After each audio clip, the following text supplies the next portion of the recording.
السلام عليكم ورحمة الله وبركاته. الحمد لله رب العالمين، والصلاة والسلام على رسوله الكريم وعلى آله وصحبه أجمعين وعلى من تبعهم بإحسان إلى يوم الدين. أما بعد، اللهم إنا نسألك الهدى والتقى والعفاف والغنى. பலவற்றாலும் நிகழ்ச்சியினுடைய மாகிய அல்லாஹ்வின் திருநாமத்தால் செய்கிறேன். ஸலவாத்தும் ஸலாமும் பெருமானார் முஹம்மது ஸல்லல்லாஹு அலைஹி வஸல்லம் மீதும், அவர்களை பின்பற்றிய உத்தம சஹாபாக்கள் மீதும், தாபிஈன்கள், தபீன்கள், அஇம்மாக்கள், முஹத்திஸீன்கள் மற்றும் நீங்கள் அனைவரும் மீது நிலவட்டுமாக.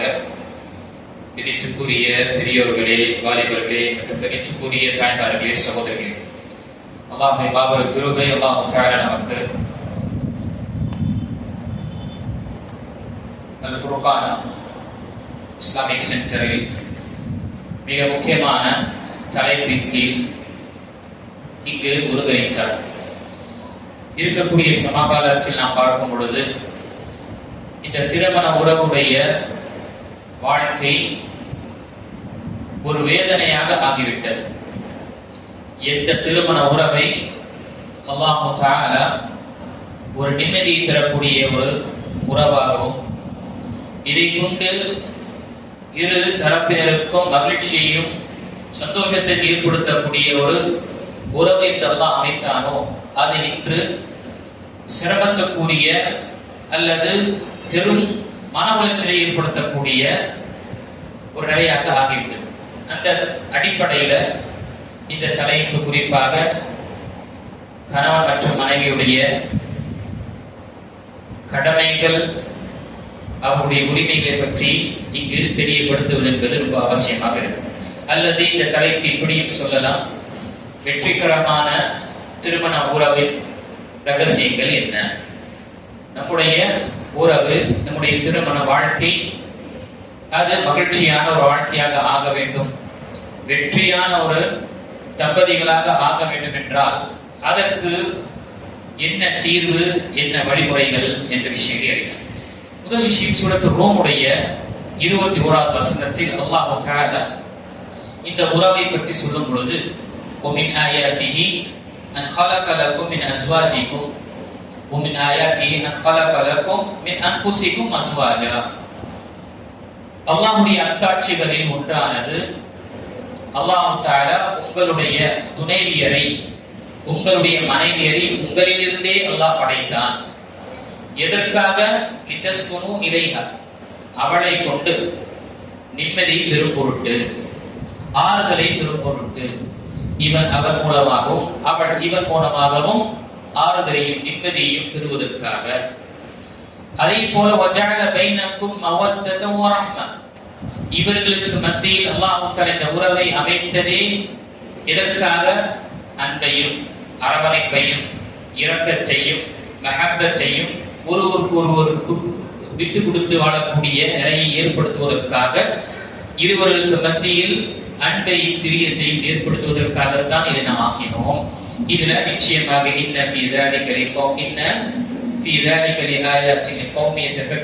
நிச்சயமாக அல்லாஹ் தஆலாவுடைய அத்தாட்சிகளில் சிந்திக்கக்கூடியவர்களுக்கு நிறைய படிப்பினைகள் இருக்கின்றது, நிறைய உபதேசங்கள் இருக்கின்றது என்று அல்லாஹ் தஆலா தெரியப்படுத்தும். இந்த திருமண உறவுடைய முதல் விஷயம், இந்த அமர்வுல நாம ஒன்று, திருமண உறவின் முக்கியத்துவத்தை பற்றி நாம் அறிவோம். இரண்டாவது, இந்த திருமண உறவுக்காக இந்த திருமண உறவு ஒரு வெற்றிகரமாக ஆக வேண்டும் என்றால் இருவர்களும் தன்னுடைய உரிமைகளையும் கடமைகளையும் அறிந்து கொள்ள வேண்டும்.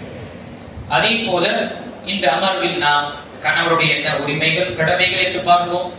அதே போல மனைவியுடைய உரிமைகள் என்ன மற்றும் கடமைகள் என்ற விஷயங்களை நாம் பார்ப்போம். அடுத்ததாக இருவர்களுக்கும் சேர்ந்து என்ன கடமைகளை ஒருவருக்கு ஒருவர் நிறைவேற்றிக் கொள்ள வேண்டும் என்ற விஷயங்களை நாம் பார்ப்போம். இதன் மூலமாக இன்ஷா அல்லாஹ் திருமணம் முடித்தவராக இருக்கட்டும், திருமணம் செய்யக்கூடியவராக இருக்கட்டும், அவருடைய வாழ்க்கையில ஒரு இன்பமான ஒரு ஆரம்பம், ஒரு இன்பமான ஒரு வாழ்க்கையை, சந்தோஷமான ஒரு வாழ்க்கையுடைய ஆரம்பம் ஆகக்கூடிய அந்த ஒரு எண்ணத்தின் பொருட்டு இன்ஷா அல்லாஹ் இந்த அமர்வில் நாம் பார்க்கலாம். ஆக வந்திருக்கக்கூடிய பெரியவர்களும் சரி, அதே போல தாய்மார்களும் முழுமையாக இந்த அமர்வில் முழுமையாக கலந்து கொள்ளுங்க. மகரிபின் வரையும் சரி, மகரிப்புக்கு பிறகும் சரி, இந்த விஷயத்தில் கலந்து கொள்ள வேண்டும். இரண்டாவது, ஒரு விஷயத்துல கலந்து கொண்டு இன்னொரு விஷயத்துல கலந்து கொள்ளவில்லை என்றால் அங்க என்ன ஆகும் பாத்தியா? ஆனா மனைவியுடைய கடமைகள் என்ன இருக்கு சொன்னாரு பாத்தீங்களா என்று சொல்லிட்டு இவர் கிளம்பிடுவார். இவருக்கு சந்தோஷமாக இருக்கும், கரெக்டா நம்ம ரூட்ல தான் வர்றாரு உஸ்தாது. அதே போல மனைவியுடைய கடமைகளை சொல்லிவிட்டு கணவனுடைய கடமைகளுடைய விஷயங்களை நம்ம அடுத்ததாக நம்ம பார்க்கும் பொழுது கேட்டீங்களாங்க, அல்லது மனைவியுடைய விஷயத்திற்கு தாமதப்படுத்தி கணவனுடைய உரிமைகள் சொன்ன பிறகு கேட்டுங்க என்னெல்லாம் நடந்து சொல்றாங்க பாருங்க என்று இவங்க சொல்லிட்டு மகிழ்வுக்கு போயிடுவாங்க. ஆக இந்த முழுமையாக இந்த தலைப்புல கடைசி வரை நாம் அமர்ந்து இந்த விஷயத்தை அறிந்து கொள்ளும் என்றால் கண்டிப்பாக நம்முடைய வாழ்க்கை சிறந்த ஒரு வாழ்க்கை ஆகலாம். எல்லாருக்கும் இது மிக முக்கியமான விஷயம்.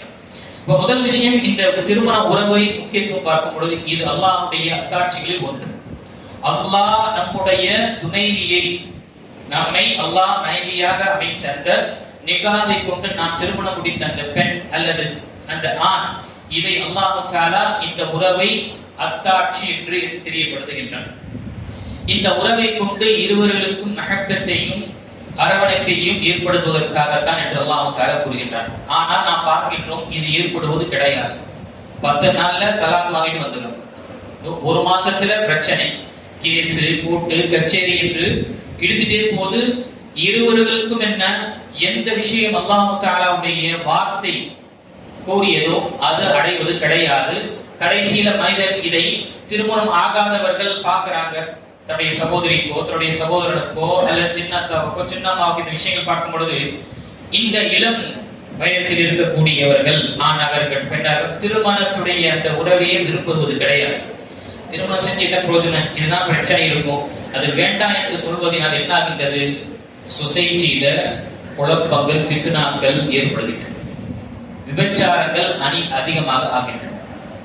அது மட்டுமல்ல, அல்லாஹ் பாதுகாக்க வேண்டும். ஆண் இனம் பெண் இனம் என்று சொல்லி இருக்கக்கூடிய நிலையில இப்பொழுது பல இனம் என்று வந்துருச்சு. ரெண்டுதான் நமக்கு தெரியும், ஒரு ஆண் என்று பெண். ஆனா எல்ஜிபிடி என்ற ஒரு பேச்சுல ஓரினை சேர்க்கை என்ற விஷயத்துல என்னெல்லாம் வருகின்றது. அல்லாஹ் அக்பர். ஆக இந்த விஷயத்தை நான் நினைவுபடுத்த கடமைப்பட்டுள்ளேன். அனைவரும் இந்த அமர்வில் கலந்து கொள்ளுங்க. அதே போல நம்ம ஊடகம் மூலமாகவோ அல்லது வீடியோ மூலமாக பார்க்கக்கூடிய சகோதர சகோதரிகளும் முழுமையான இந்த அமர்வை கேட்டுவிட்டு நாம பயனடைவதற்காக முயற்சி செய்ய வேண்டும். இது ரொம்ப அவசியமாக இருக்கு. அப்ப முதல் விஷயம் நாம இது அல்லாஹ்வுடைய அத்தாட்சி. அது மட்டுமல்ல, பூமியில் முதல் உறவு என்று சொன்னாலே அல்லாஹ் தஆலா இந்த திருமண உறவு தான் ஏற்படுத்தினான்.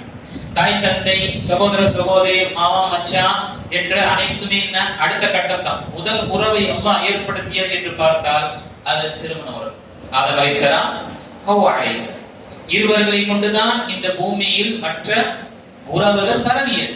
அல்லாஹ் தன்னுடைய திருமறையில் சொல்லும் பொழுது நாம் நிச்சயமாக மனிதனை ஆணை படைத்தோம், பிறகு அதன் மூலமாக பெண்ணை படைத்து அதன் இருவர்கள் மூலமாக குலம் கோத்திரம் என்று பரம்பரையை நாம் பரவ செய்தோம் என்று அல்லாஹ் கூறுகிறார். அப்போ உறவுகளிலே நாம் பார்க்கும் பொழுது இந்த உறவு புனிதமான இந்த உறவு உன்னதமான இந்த உறவு முதல் உறவாக, அதற்கு அடுத்ததுதான் அடுத்த எல்லா உறவுகளும். இதையும் நாம் அறிந்து கொள்ளும்.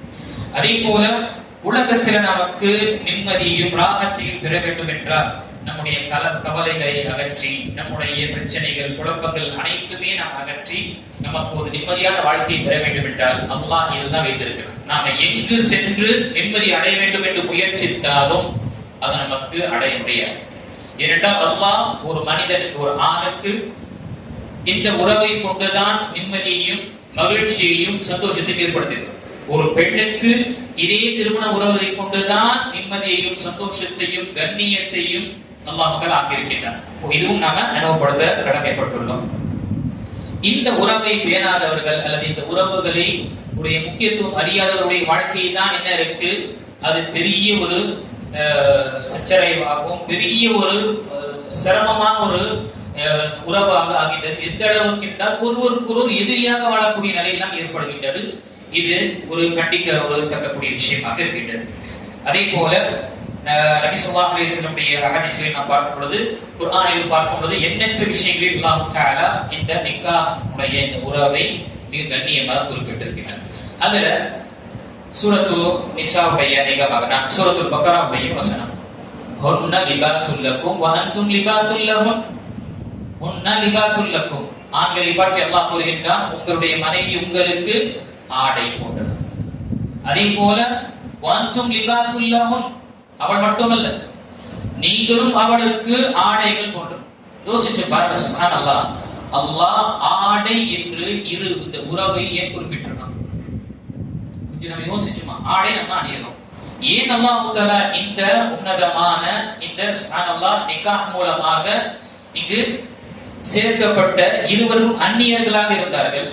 இருவரும் இரண்டு கோத்திரம், எந்த நாட்டுல எந்த ஊர்ல இருக்கிறார், எந்த மொழி என்று எதுவுமே தெரியாத நிலையில் இருக்கும் பொழுது நிக்காஹ் என்ற அடிப்படையில் இந்த உறவு அந்நியர்களாக இருந்த ஒரு நிமிடத்திற்கு முன்னால் நிக்கா ஏற்றுக்கொண்டு நின்று அந்த வார்த்தை கேட்கும் பொழுதும் சுப்ஹானல்லாஹ் இந்த இரண்டும் என்ன மிக அந்த பந்தம், அந்த உறவு மிக சுப்ஹானல்லாஹ் ஒரு நீண்ட காலம் இருந்த தொடரை போல அவர்கள் ஒருவருக்கு ஒரு மஹப்பத்தையும் ஒருவருக்கு ஒரு அரவணைப்பு செய்யக்கூடிய விஷயம் எப்படி ஏற்படுகின்றது? அல்லாஹ்வுடைய கரத்தில் தான்.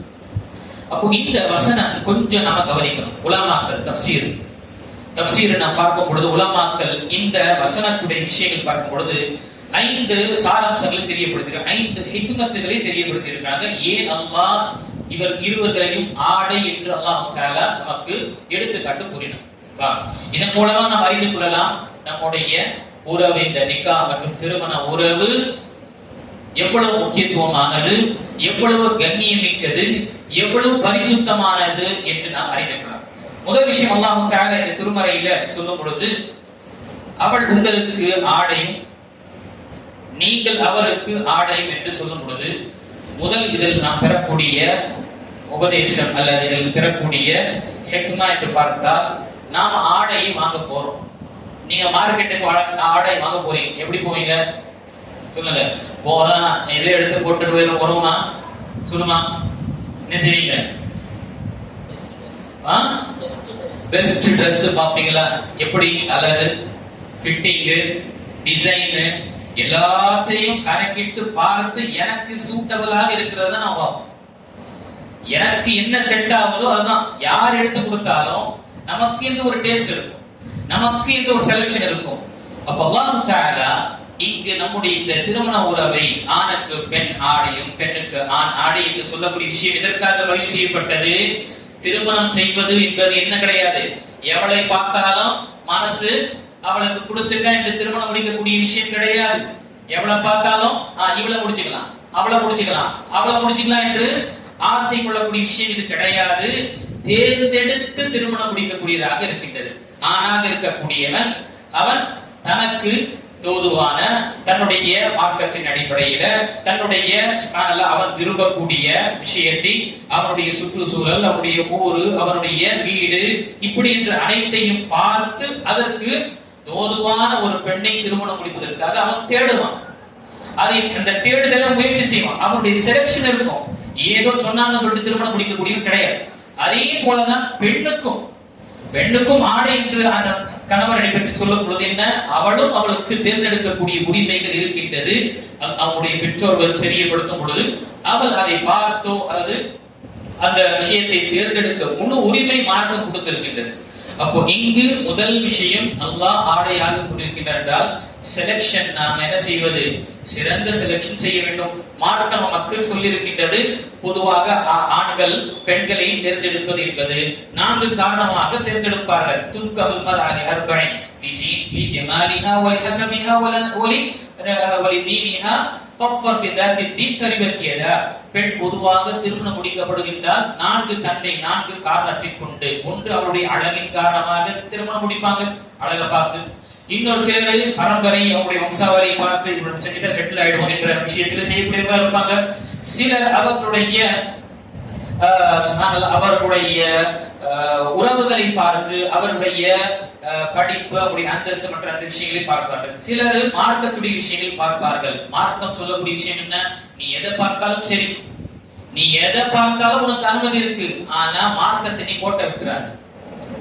எதை பார்க்க உனக்கு அழகானவளா மார்க்கம் அனுமதிக்கின்றது.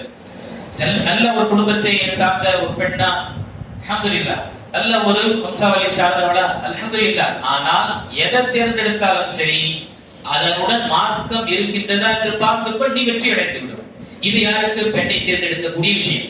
ஆணுக்கு பற்றி சொல்லும் பொழுது நபி ஸல்லல்லாஹு அலைஹி வஸல்லம் ஹதீஸ்களில் மக்கருதம் அதீனக்கும் வகுலுக்கமு ஃபஸவிஜு, உங்களுக்கு ஒரு ஆணுடைய வரன் வருகின்றது பெண் வீட்டாருக்கு, அவருடைய அந்த ஆண் மகனுடைய மார்க்கத்துடைய விஷயத்தில் உங்களுக்கு பொருத்தமா இருக்கு, நீங்க பொருந்திக் கொள்றீங்க. அதே மாதிரி அவருடைய ஒழுக்கம், அவருடைய கேரக்டரும் என்ன, நீங்க பொருந்திக் கொள்கின்றீர்கள், ஃபஸவிஜு, நீங்க திருமணம் முடிச்சிருங்க. இது நல்ல ஒரு உறவு வந்திருக்கு, திருமணம் முடிச்சு. இல்ல இப்படி செய்யலாம், தகுன் ஃபித்னத்தன் ஃபில் அர்தி வ அனா அலீமுன் கபீர், இல்லை என்றால் பூமியில குழப்பங்கள் அதிகமாக ஆகும். பூமியில் குழப்பங்கள் அதிகமாக ஆகும். எந்த குழப்பங்கள்? இதுதான், கணவன் மனைவிக்கு மத்தியில பிரச்சனைகளும் ஏறும்.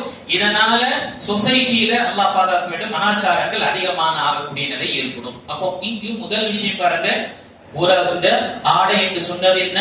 நாம ஆடையை நாம தேர்ந்தெடுத்து செய்கின்றோம். அப்போ நம்முடைய திருமணம் எப்படி இருக்க வேண்டும்? தேர்ந்தெடுத்து செலக்ஷன் செய்து நாம செய்யக்கூடியவா இருக்கணும். இரண்டாவது, அந்த வசனத்துடைய விஷயத்தை பார்க்கும் பொழுது அல்லாஹ் அந்த ஆடை என்று அல்லாஹ் நமக்கு தெரியப்படுத்தியிருக்கின்றான்.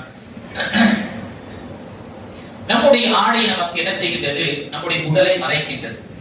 நம்முடைய உடலை மறைக்கின்றது, உடலில் இருக்கக்கூடிய குறைகளை மறைக்கின்றது.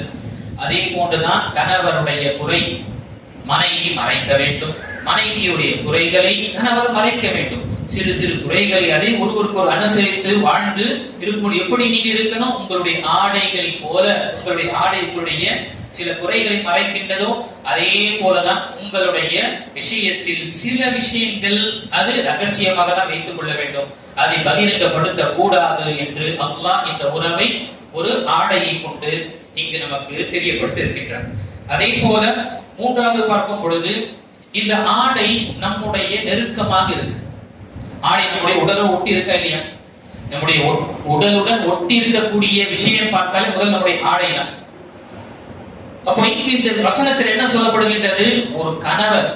ஒரு கணவருடைய வாழ்க்கையை மிக நெருக்கமாக இருக்கக்கூடியவள் யாராக இருப்பாள்? அது மனைவியாக இருக்கும். அதே போல ஒரு மனைவியுடைய வாழ்க்கையில யாரு நெருக்கமாக இருக்கணும்? அது கணவன் தான் இருக்க வேண்டும். இவர்களுக்கு மத்தியில் மூன்றாவது தரப்பினராக யாரும் வந்து விடக்கூடாது. அந்த நெருக்கம் அவருக்கு இருக்கும். என்னுடைய வாழ்க்கையில என் மனைவி தான் எனக்கு ரொம்ப நெருக்கமாகும், அதற்கு பிறகு அடுத்தவங்க, அந்த இடத்தை வேறு யாருக்கும் நான் கொடுக்க கூடாது. அதே போல மனைவி என்னதான் இருந்தாலும் என் கணவர் எனக்கு மிக நெருக்கமானவர், அவரை மட்டும்தான் நான் என்னுடைய நெருக்கமாக வைப்பேன். யார் சிந்தனையிலும் சரி, என்னுடைய சிந்தனையிலும் சரி, என்னுடைய மற்ற விஷயத்திலும் சரி, யாரையும் நான் நெருக்கமாக நான் ஆக்க மாட்டேன் என்று இந்த நிலை வைப்பதற்காக அல்லாஹ் நமக்கு ஆடையாக தெரியப்படுத்தியிருக்கிறார். இதற்கு மூணாவது விஷயம். நான்காவது பார்க்கும் பொழுது இந்த ஆடை நமக்கு என்ன செய்கின்றது? இது நமக்கு அழகுபடுத்துகின்றது. ஆடை நாம் அணிகிறோம் என்றால் அழகுபடுத்துகின்றது, நம்மை அழகுபடுத்தக்கூடிய விஷயம். அப்போ இந்த ஆடை, எந்த ஆடை நம்மை அழகுபடுத்திக் கொள்வதற்காக அணிகின்றோமோ, இந்த திருமண உறவில் இருக்கக்கூடிய கணவர் மற்றும் மனைவி கணவருடைய வாழ்க்கையை பிரகாசிக்கக்கூடிய அலங்கரிக்கக்கூடிய விஷயம் என்றாலே அது மனைவியை கொண்டுதான் அவன் சந்தோஷம் அடைய வேண்டும். மனைவியை கொண்டுதான் தன்னை அவன் என்ன செய்து கொள்ள, அலங்கரித்துக் கொள்ள வேண்டும். அவனுடைய வாழ்க்கையில பெருமை கொள்ள வேண்டும். என் மனைவி என்ன ஒரு அல்லாஹ் எனக்கு ஒரு விஷயத்தை அமைத்து தந்தா என்ற பெருமையும் இருக்க வேண்டும், மகிழ்ச்சி அடைய வேண்டும் அவனால். அதே போல அந்த மனைவியும் என்ன, என்னுடைய கணவர் எனக்கு எவ்வளவு அரவணைத்து ஆதரவு கொடுத்து சப்போர்ட், என்னுடைய முழு விஷயத்திற்கும் என் கணவர் சப்போர்ட் என்ற நிலையில் இருக்கக்கூடிய விஷயத்தில் என்ன சந்தோஷம் ஏற்படுகின்றது. அதுவும் என்ன இங்கு இந்த விஷயத்தில் தெரியப்படுத்தப்பட்டது. கடைசியாக நாம் பார்க்கும் பொழுது இந்த நம்முடைய உடலை நாம மறைக்கக்கூடிய ஒரு விஷயமாக ஆக்குகின்றது. நம்முடைய ஆடைகள், இந்த விஷயத்தை நான் இரண்டாக தெரியப்படுத்தினேன், நம்முடைய குறைகளை மறைக்கின்றது. அந்த குறையை நாம ஒருவருக்கு மத்தியில் இருக்கக்கூடிய குறைகளில் நாம இதை மறைத்துக் கொண்டு வாழ்வதுதான் என்ன அல்லாஹ் தஆலா இந்த விஷயத்தை தெரியப்படுத்தியிருக்கின்றார். இந்த உறவுடைய முக்கியத்துவத்தை நாம் அறிந்தோம் என்றால் இந்த உறவை பேணக்கூடிய விஷயத்தை பாதுகாப்போம். எப்பொழுது ஒரு விஷயத்துடைய மகத்துவமும் அதனுடைய முக்கியத்துவமும் அதனுடைய இம்பார்ட்டன்ஸ் நாம் அறிந்து விடுகின்றோமோ அதை பத்திரமாக பார்த்துக் கொள்வதற்காக நம்முடைய முயற்சிகள் எடுப்போம். போனானா நேற்று அவர்களுக்கு தெரியப்படுத்தின நம்முடைய வாழ்க்கையில இளம் வயதில் இருக்கக்கூடிய அந்த இளைஞர்களுக்கு தெரியப்படுத்தினேன். காசு நம்முடைய வாழ்க்கை ரொம்ப முக்கியமானது. வீணடிக்க மாட்டோம். ஏன்னா அதோடைய முக்கியத்துவம் தெரியும். வீணாக கிழிச்சு போடுறதோ மற்ற விஷயங்களை செய்ய மாட்டோம். சிறு குழந்தை செஞ்சா கூட நம்ம திட்டுவோம். ஏன்? அதோடைய இம்பார்ட்டன்ட் நமக்கு தெரியும். அதனால அந்த பாதுகாக்கக்கூடிய விஷயத்துல ரொம்ப கவனமாக இருப்போம். 5 ரூபாய் இருந்தாலும் அதை எடுத்து வைக்கக்கூடியவர்களா இருக்கும். அப்படி இருக்கும் பொழுது இந்த திருமண உறவுடைய முக்கியத்துவத்தை அறிந்து விட்டோம் என்றால் கூறிய நம்முடைய தம்பதிகளே இதை கண்டிப்பாக இதை தக்க வைத்துக் கொள்வதற்காக முயற்சி எடுப்போம். இந்த ஒரு முயற்சி என்று பார்க்கும் பொழுது நம்முடைய வாழ்க்கையில ரொம்ப ரொம்ப அவசியமாக இருக்கு. இங்கு அல்லாஹ் இந்த திருமணத்தை கொண்டு 3 நன்மைகளை குறிப்பிட்டிருக்கின்றன. ஒன்று இலைஹா, அவளை கொண்டு இவன் நிம்மதி அடைவது. பொதுவாகவே அல்லாஹ் தஆலா இங்கு பெண்ணுடைய விஷயத்தை தெரியப்படுத்துகிறார். ஏன்னா ஆணுக்கு அமைதியை பெறக்கூடிய ஒரு இன்பத்தை பெறக்கூடிய விஷயத்தை பெண்ணுக்கு வைத்திருக்கின்றார். ஆனால் இதில் இருவர்களும் ஏன் அல்லாஹ் தஆலா இங்கு பெண் இனத்தை பற்றி குறிப்பிட்டிருக்கின்றார் என்றால் அதிகப்படியாக ஆணுக்கு பெண் தேவைப்படுவதால் இந்த விஷயத்தை எல்லாம் குறிப்பிட்டிருக்கு. இல்லை என்றால் அங்கு அந்த பெண்ணுக்கு ஆணை கொண்டு நிம்மதியும் பெறுகிறது. பெண்ணுக்கு மனைவிக்கு தன்னுடைய கணவரை கொண்டு அல்லாஹ் தஆலா செய்கின்றான் ஒரு நிம்மதியையும் ஒரு ராகத்தையும் ஒரு அமைதியான ஒரு மகிழ்ச்சியான ஒரு நிலையை அல்லாஹ் தஆலா ஏற்படுத்துகின்றார். இரண்டாவது பார்க்கும் பொழுது மவத்தத்து வ ரஹ்மா. இரண்டையும் நாம் தமிழாக்கத்தில் பார்க்கும் பொழுது இரக்கம் மற்றும் மஹப்பத் என்று தர்ஜுமா செய்யப்பட்டுள்ளது. ஆனால் மவத்தா என்று சொல்லும் பொழுது அங்கு சுப்ஹானல்லாஹ் அந்த மவத்தாவுடைய விஷயங்களை நாம நினைவு கொள்ளும் பொழுது ஒருவருக்கு ஒருவர் நேசிக்கக்கூடிய விஷயங்கள் வரும். ஒருவருக்கு ஒரு அன்பு காட்டக்கூடிய விஷயங்கள் வரும். ஒருவருக்கு ஒருவர் விட்டு கொடுக்கக்கூடிய நிலையில் வரும். அதே ரஹ்மா என்று பார்க்கும் பொழுது கருணை, இரக்க குணம். எப்பொழுது இரக்க குணம் வரும்? மனைவி சிரமத்தில் இருக்கும் பொழுது கணவன் பார்க்க முடியாது. கணவன் சிரமத்தில் இருக்கின்றான், நோய்வாய்ப்பட்டு இருக்கின்றான், டென்ஷன் ஆபீஸ்ல இருந்து வருகின்றான் என்றால் மனைவியால் பார்க்க முடியாது. அவன் இரக்கம் குணம் காட்டுவான். டென்ஷன் வீட்டுல இருந்து ஆபீஸ்ல இருந்து எல்லா டென்ஷனும் தூக்கிட்டு வராங்க. பார்க்கிறான், அவங்களுக்கு டீ போட்டு கொடுக்குறேன், காலை வெத்தி விடுகிறேன் என்று வரும். அவங்களுக்கு தலையான அவங்களுக்கு ஏதாவது ஒத்தாசை செய்ய வேண்டும் என்று. இதே போலதான் அந்த பெண், அந்த மனைவி உடம்பு சரியில்லாம போனான். கணவன் பார்க்கின்றான், என்னுடைய மனைவி எனக்கு எவ்வளவு அரவணைப்பு, எனக்கு எவ்வளவு இரக்கம் காட்டக்கூடியவளாக இருக்கிறார், எனக்கு சிரமத்தில் உதவி செய்யக்கூடியவள், நான் அவனுக்கு செய்ய வேண்டும் என்று சிரமம் இருக்கும் பொழுது உதவி செய்யக்கூடியவனாக வருகின்றான். இதுதான் என்ன சுப்ஹானல்லாஹ் மவத்தா ரஹ்மாவுக்கு வித்தியாசம். மவத்தா என்று சொல்லும் பொழுது ஒருவருக்கு ஒரு நேசம் செய்யக்கூடிய விஷயமும், ரஹ்மா என்று சொல்லும் பொழுது சிரமங்கள் இருக்கக்கூடிய கஷ்டமான நேரத்தில் ஒருவருக்கு ஒருவர் இரக்கம் காட்டக்கூடிய அந்த குணத்தை அல்லாஹ் தஆலா ஏற்படுத்தி இருக்கின்றார். இது ரொம்ப ரொம்ப ஒரு முக்கியமான விஷயமாக இருக்கின்றது. இந்த 3 விஷயங்களும் நாம இந்த இருவர்களுக்கும் அவசியமானது. இதை நாம மறந்துவிடக் கூடாது. இதை இங்கு நம்முடைய வாழ்க்கையில நாம பார்க்கும் பொழுது நம்முடைய இந்த உறவை அல்லது இந்த திருமணம் உறவை வெற்றிகரமாக ஆக்க வேண்டும், சந்தோஷமான வாழ்க்கையை ஆக்க வேண்டும் என்றால் இரு தரப்பினர்களும் முயற்சி செய்யும். அந்த அடிப்படையில் பார்க்கும் பொழுது கணவனுடைய கடமைகள், எல்லாருக்கும் உரிமை தான் கேட்பாங்க. என்னுடைய ரைட்ஸ் என்ன? மனைவி என்ன செய்யும்? என் ரைட்ஸ் என்ன சொல்லுவாங்க ஆக்கத்துல. கணவன் செய்யணும், என் ரைட்ஸ் என்ன இருக்குன்னு சொல்லுவான். ஆனா அவங்களுடைய ரெஸ்பான்சிபிலிட்டி வந்து கவலைப்பட மாட்டாங்க. எல்லாருக்கும் என் உரிமை என்ன என்று கேட்கக்கூடிய அந்த நிலை இருக்கும்.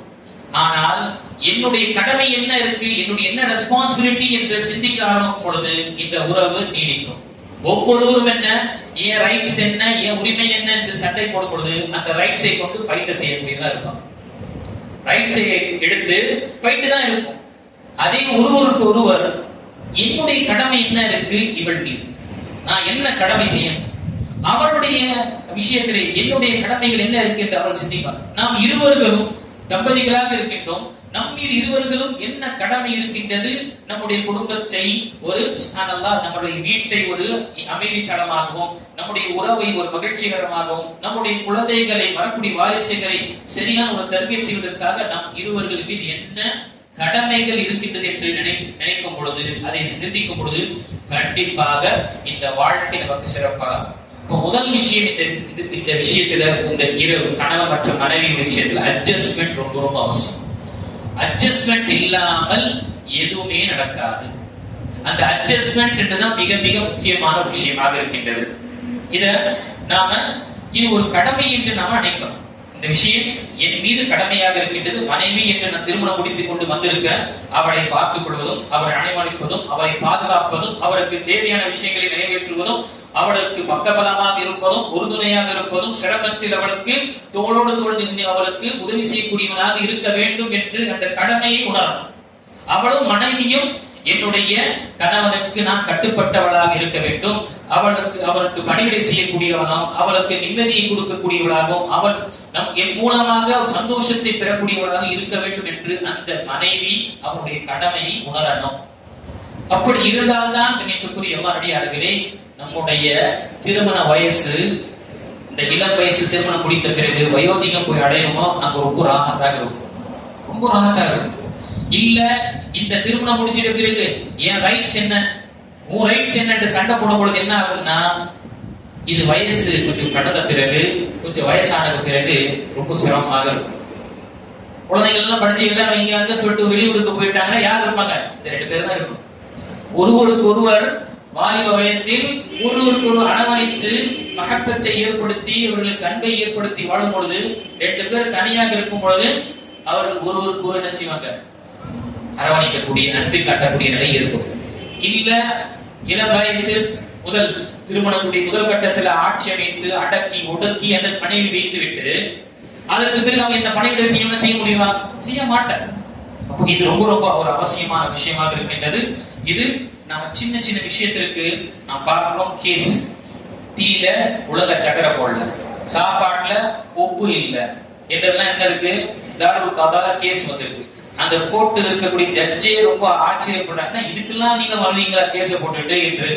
உண்மையாக சொல்லக்கூடிய விஷயங்கள் சின்ன சின்ன விஷயத்திற்கு அந்த ஒருவருக்கு நாம் அட்ஜஸ்ட்மெண்ட் இந்த வாழ்க்கை இருந்தால், அரவணைத்து விட்டு கொடுத்து செல்லக்கூடிய இருக்கும் பொழுது கண்டிப்பாக நம்முடைய வாழ்க்கையில சிறந்த ஒரு நம்முடைய அல்லாஹ் கூறிய, அல்லாஹ் தெரியப்படுத்திய இந்த உறவை கொண்டு இவர்களுக்கு நிம்மதியும், இவர்களுக்கு சந்தோஷத்தையும், இவர்களுக்கு ஒரு சிறந்த ஒரு வாழ்க்கை அமையும் என்று அல்லாஹ் கூறினானே அது நமக்கு கிடைக்கும். அந்த விஷயத்துல நாம ரொம்ப ரொம்ப கவனமாக நாம் இருக்க வேண்டும்.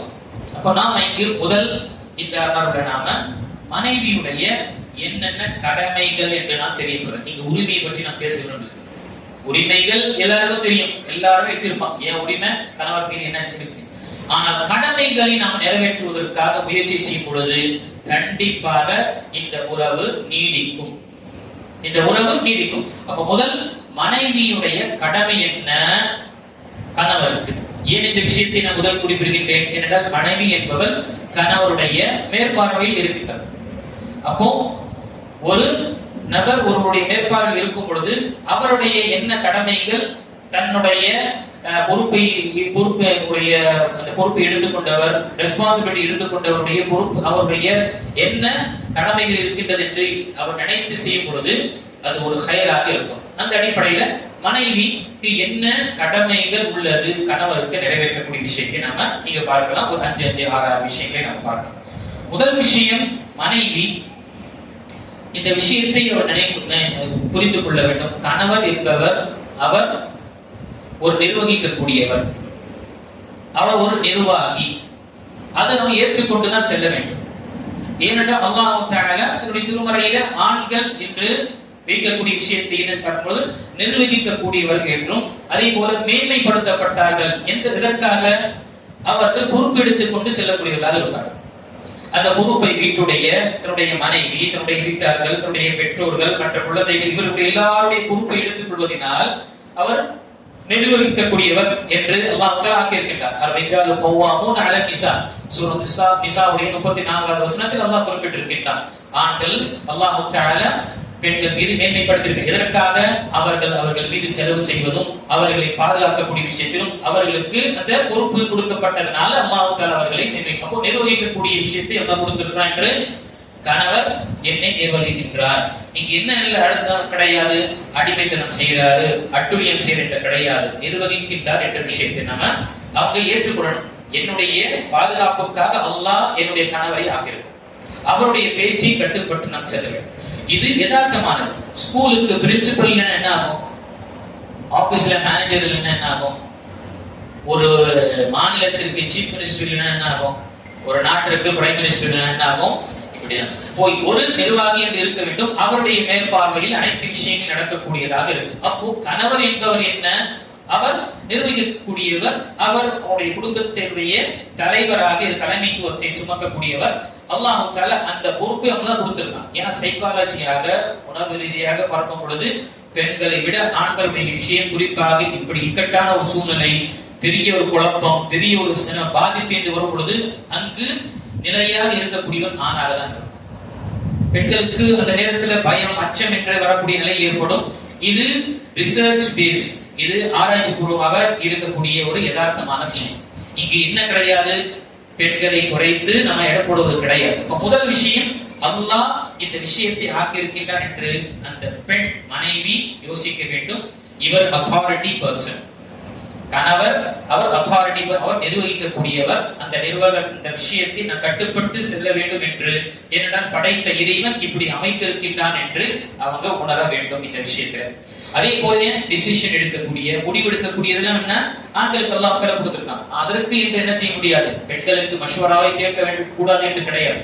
பெண்களிடம் மஷ்வரா கேட்டுக் கொள்வதற்கு நமக்கு நபி ஸல்லல்லாஹு அலைஹி வஸல்லம் வாழ்க்கையில எண்ணற்ற எடுத்துக்காட்டு நமக்கு இருக்கின்றது. இந்த விஷயத்துல அவங்க ஏற்றுக்கொள்ள வேண்டும்.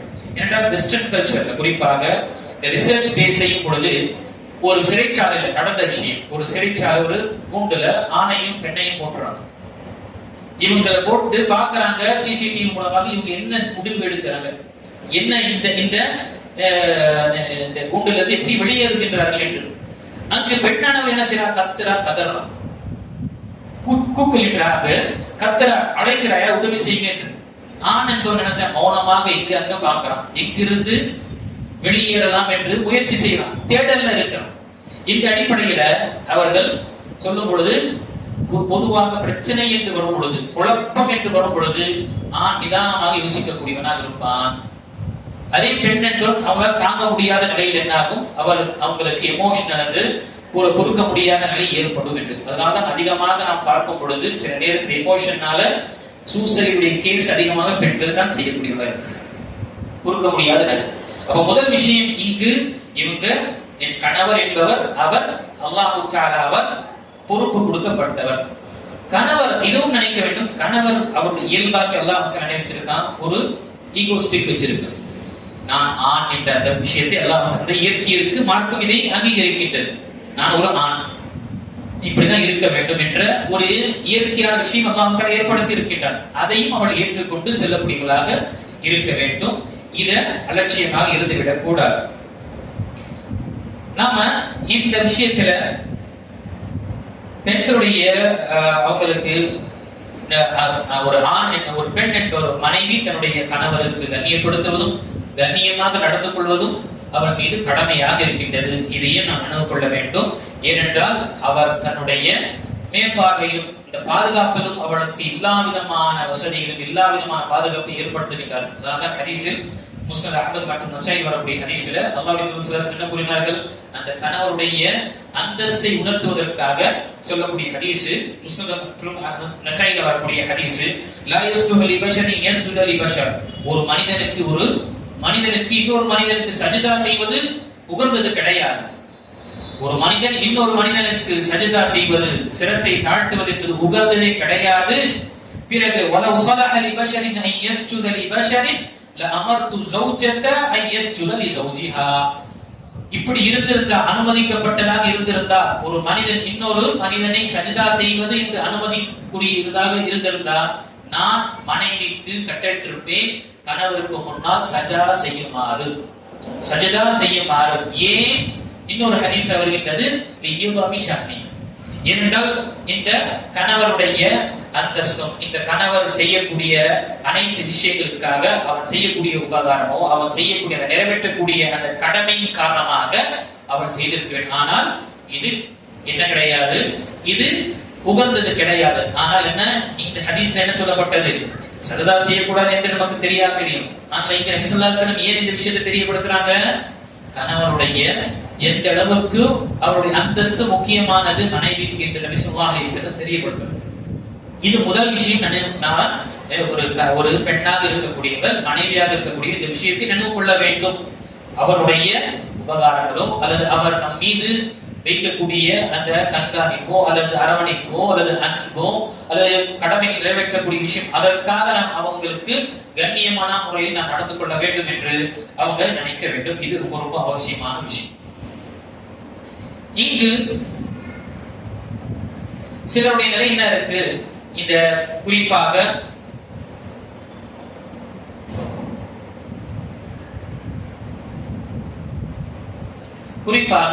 இங்கு உரிமைகளுடைய விஷயங்கள் பேசக்கூடியவா இருக்கும். சில வாதங்கள் பெண்களுடைய விஷயத்தில் சரி, ஆண்கள் கணவர் மனைவி மத்தியில வாதங்கள் இருக்கும். சரி, ஒரு மனைவி என்றவள் அவருடைய வாதங்களை வெற்றி அடைந்து விடுகிறார். வெற்றி அடைந்து என்ன சாதிச்சாங்க? உறவுதான் தோன்றிடுச்சு. உறவை பேண வேண்டும் என்பதற்காக வாதங்கள் இருந்தன. இந்த வாதங்களை நீ வெற்றி அடைந்து விட்டார். மனைவி என்றவள் ஆணுக்கு அவ்வளவு வாதங்கள் பேச தெரியல. நீ மார்க்கக்கூடிய விஷயங்கள் சொல்லி சொல்லி சொல்லி சொல்லி அவளால எதுவுமே மார்க்கத்துக்கு முரணாக சொல்ல முடியும் என்று என்ன செஞ்சுட்ட? அவளை நீ அந்த வாதத்துல வெற்றி அடைந்த. அதுக்கு பிறகு அந்த உறவு நீடிச்சுதான் இல்லையே. அப்ப என்ன பிரயோஜனம்? இந்த வாதத்துல வெற்றி அடைந்து என்ன பிரயோஜனம்? உன்னுடைய வாழ்க்கையை நீ தோல்வி அடைந்து விட்டாய்.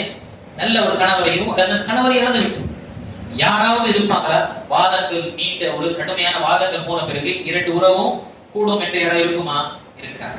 இப்போ இங்கு ஒரு பெண்ணானவள் இந்த குறிப்பாக இந்த சட்டங்களை பேசக்கூடிய விஷயங்கள் ஏற்படும் பொழுது ஆணுக்கு என்ன கோபம் இயற்கையாக இருக்கும். சட்டம் எல்லாம் பேசக்கூடாது. அங்க என்ன செய்யணும்? அங்கு ஒருவருக்கு ஒருவர் விட்டுக் கொடுக்கக்கூடிய விஷயங்களும் சரி, அதே போல என்னுடைய கடமை என்ன இருக்கு என்று உணர வேண்டும். சட்டத்தை பேசி என்ன ஆச்சு? மார்க்கத்தை இப்படி இருக்கு அப்படி இருக்கு என்று சொல்லி என்ன செஞ்சாங்க? உறவை துண்டித்துக் கொண்டாங்க. இப்ப என்ன பிரயோஜனம்? பேசி என்ன செஞ்சாச்சு? வாழ்க்கையை அழித்து விட்டார்கள். நீ வாதத்துல வெற்றி அடைஞ்சிட்ட, யுவர் வெற்றி, ஆனா லைஃப்ல நீ லாஸ், தோல்வி அடைஞ்சிட்ட. இந்த விஷயத்தை நான் நினைவு கொள்ள வேண்டும். வாதத்தை கொண்டு என்ன செய்ய முடியாது? உறவை பேண முடியாது. ஒரு முறை கணவன் மனைவிக்கு மத்தியில கடுமையான வாதங்கள் வந்துடுச்சுன்னா அதற்கு பிறகு இருக்கக்கூடிய வாழ்க்கை என்பது என்ன?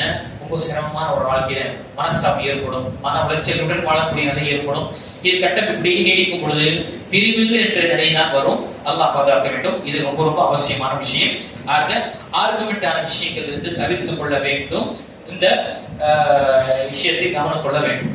இரண்டாவது நாம் பார்க்கும் பொழுது குறிப்பாக கணவருடைய நன்றி உள்ளவர்களாக இருக்கும். அவர் செய்த உபகாரம், அவர்கள் செய்யக்கூடிய உதவிகள், அவர்கள் செய்யக்கூடிய அனைத்து விஷயங்களை பார்த்து நாம நன்றி செலுத்தணும். அந்த நன்றி நாம் ஏற்றுக்கொள்ளணும். அவர்கள் செய்யக்கூடிய விஷயத்தை நாம் ஏற்றுக்கொள்ள வேண்டும், மனப்பூர்வமாக ஏற்றுக்கொள்ள வேண்டும். அதை நாம் என்ன செய்ய முடியாது? நிராகரிக்க கூடாது. அல்லது சில நேரத்தில் அதை நாம இழிவுபடுத்த கூடாது, மாறாக புகழணும். அதை மனப்பூர்வமாக நாம் ஏற்றுக்கொள்ள வேண்டும். கணவன் ஏதாவது செய்து கொண்டு ஏதாவது ஒரு விஷயத்தை செய்து உங்களுக்கு கொடுக்கின்றார், அது குறைவாக இருந்தாலும் சந்தோஷப்படணும், புகழணும். அல்ஹம்துலில்லாஹ், அல்லாஹ் தஆலாக்கு புகழ் அனைத்தும். அல்ஹம்துலில்லாஹ், இந்த விஷயத்தை கொண்டு வந்திருக்கீங்க, ஒன்றும் பிரச்சனை, இந்த விஷயத்தை நீங்க செஞ்சிருக்கீங்க, அல்லாஹ் உங்களுக்கு அருள் புரிவானாக என்ற விஷயங்கள் அவர்களை புகழக்கூடிய விஷயமாக ஆகும். அவங்களுக்கு அப்ரிஷியேட் செய்யணும், அதை ஏற்றுக்கொள்ள வேண்டும். இதை மிக மிக கவனமான விஷயமாக இருக்கு. எடுத்துக்காட்டாக இந்த நேரத்தில் ஒரு கணவர் டென்ஷன்ல வீட்டில இருந்து யோசிச்சு பாருங்க. கணவர் என்பவர் வெளியே செல்கின்றார், வெளியே என்ன நடக்கிறது மனைவிக்கு தெரியாது. அவனுக்கு யாரெல்லாம் சூழ்ச்சி செய்கிறார்கள், அவனுடைய ஆபீஸ்ல என்னெல்லாம் பிரஷர் இருக்கு, யாருடைய பிரஷரை கொண்டெல்லாம் அவன் இருக்கிறான், அதுக்கு மத்தியில இருக்க மற்ற சூழ்நிலைகள் எல்லாத்தையும் அவன் பொறுத்து கொண்டு தன்னுடைய குடும்பத்தை நடத்த வேண்டும் என்று எல்லாத்தையும் முடித்து விட்டு அவன் டென்ஷன்ல வீட்டுக்கு வரான். அந்த நேரத்துல அந்த மனைவி இவன் செய்த தியாகங்களை நினைத்து வீட்டு வெளியே போய் செல்லக்கூடிய விஷயம் சாதாரணமா என்ன மன உளைச்சல்கள், என்ன டென்ஷன், இதெல்லாத்தையும் பொறுத்து கொண்டு வரான், தலைவலியில வரான். அந்த பெண்ணானவள் அவனுக்கு டீ போட்டு கொடுக்கும், உங்களுக்கு கால் வந்து விடுகிறது, உங்களுக்கு ஏதாவது உபகாரம் செய்யணுமா என்று கேட்கும் பொழுது அவன் டென்ஷனுடைய விஷயத்துல இருந்து முழுமையாக ஒரு உறுதுணையாக இல்லைங்க எதுவுமே எடுத்துட்டு சொன்ன விஷயம் எடுத்துட்டு வரல, ஒன்றும் பிரச்சனை இல்லை, ஒன்றும் பிரச்சனை இல்லை, அல்ஹம்துலில்லாஹ், நீங்க இப்பொழுதும் கொண்டு வரப்போகிறீங்க, எப்பயாவது வாழ்ந்த மனிதனுக்கு ஒன்றும் பிரச்சனை இல்லை என்று புகழ்ந்து அவர்களுக்கு இந்த விஷயத்தை ஏற்படுத்தும். எவ்வளவு சந்தோஷமாக அந்த கணவர் உணர்வார். வெளியில டென்ஷன், ஆனா உள்ள இந்த ஆறுதல் என்ற விஷயங்கள் அவங்க செய்யக்கூடிய விஷயத்தை அவர்களுக்கு கண்ணியப்படுத்தும் பொழுது கண்டிப்பாக நாளை மனைவிக்கு ஒரு சிரமம் என்று வரும் பொழுது அவன் தான் வந்து நிற்பான். நாளைக்கு பிரச்சனை என்று உடம்பு சரியில்லாம நேரத்துல இருந்து சரி ஏதோ அவனால முடிந்த விஷயத்த சமைச்சோ அல்லது ஏதாவது விஷயத்தை ஏற்பாடு செஞ்சு அவனுக்கு என்ன செய்யும், உபகாரம் செய்வதற்காக, உதவி செய்வதற்காகவும் பணிவிடை செய்வதற்காக முன் வருவான். ஏனென்றால் அவள் செய்திருக்கிறார், அவள் செய்திருக்கின்றார் என்ற காரணத்தினால் சென்ற இருந்த நேரத்திலும் எனக்கு மன உளைச்சல் இருந்த நேரத்திலும் எனக்கு உதவியாக இருந்தவள் என்னுடைய மனைவிதான் என்று நினைக்கும் பொழுது அவளுக்கு சிரமம் என்று வரும் பொழுது இவனும் என்ன செய்வான், எவ்வளவு டென்ஷன் இருந்தாலும் பார்த்த உடனேயே அவனுக்கு மனசு இதை செய்வதற்காக ஒன்றும். ஆக கண்ணியத்தை நாம மறந்துவிடக் கூடாது, நன்றி செலுத்த வேண்டும். கணவருக்கு நன்றி செலுத்தக்கூடிய மனப்போக்கு நமக்கு இருக்க வேண்டும். கொடுத்த எவ்வளவு கொடுத்திருக்கிறோம் அல்ஹம்துலில்லாஹ், எவ்வளவு எல்லாம் அவருடைய வசதிக்கும் அவருடைய சக்திக்கு ஏற்பாடு போல கொண்டு வந்து நமக்கு எது கொடுத்தாலும் சரி அதை பொருந்தி கொண்டு இருக்க வேண்டும். இல்ல நாங்க இப்படியே தான் செய்றீங்க, அங்க பாருங்க பக்கத்து வீட்டுக்காரங்க என்னெல்லாம் வளர்ந்துட்டு போற என்னென்ன வீடு கட்டுறாங்க, இருக்கிற டென்ஷன் டபுள் டென்ஷன் ஆகும். இது அவங்களுக்கு கொண்டு வரக்கூடிய விஷயம். அவங்க நன்றி சொல்லுங்க, அல்ஹம்துலில்லாஹ் எப்படி இருந்தாலும் சரி அல்லாஹ் தஆலா எனக்கு ஹைரை ஏற்படுத்துவான் என்று புகாரி வரக்கூடிய ஹதீஸ்ல நபி ஸல்லல்லாஹு அலைஹி வஸல்லம் கூறினார்கள். புகாரி மற்றும் முஸ்லிம் வரக்கூடிய ஹதீஸ்ல உரீதுல் எனக்கு நரகம் காண்பிக்கப்பட்டது. ஃபரைது அக்ஸர அஹ்லின் நாரி அன்-நிஸா, நான் அதிகமான நரகவாசிகளை பெண்களாக தான் பார்த்தேன், பெண்களை தான் நான் பார்த்தேன் நபி ஸல்லல்லாஹு அலைஹி சொல்லும் பொழுது பெண்கள் அல்லாஹ்வின் தூதரே என்ன பெண்களை தான் அயக்ஃபுர்ன பில்லாஹ், அல்லாஹ்வுக்கு அவர்கள் குஃப்ர் செய்கின்றார்களா, அல்லாஹ்வுக்கு மாறு செய்கின்றார்களா என்று நபி ஸல்லல்லாஹு அலைஹி வஸல்லம் கேட்கும் பொழுது நபி ஸல்லல்லாஹு அலைஹி வஸல்லம் சொன்னார்கள் யக்ஃபுர்னல் அஷீரா, யக்ஃபுர்னல் ஜௌஜா, அவங்களுடைய குறிப்பாக கணவருக்கு அவர்கள் நன்றி கெட்டவர்களாக இருக்கிறாங்க. என்ன ஏதாவது ஒரு விஷயம் செய்யவில்லை, ஏதாவது ஒரு விஷயம் கொண்டு வரல, ஒரு நாள் சொன்னது செய்யவில்லை என்று இருந்தால் நாள் முழுக்க வாழ்க்கை முழுக்க செஞ்சிருப்பார். ஒரு நாள் செய்யவில்லை என்றால் நபி ஸல்லல்லாஹு அலைஹி வஸல்லம் வார்த்தை கூறுகிறார்கள், நீ லவ் அஹ்சன்த அஹ்தாஹுன்ன தஹரா, நீங்க உங்களுடைய மனைவி எல்லா முழு வாழ்க்கையும் நல்லதமாக செய்தீர்கள்.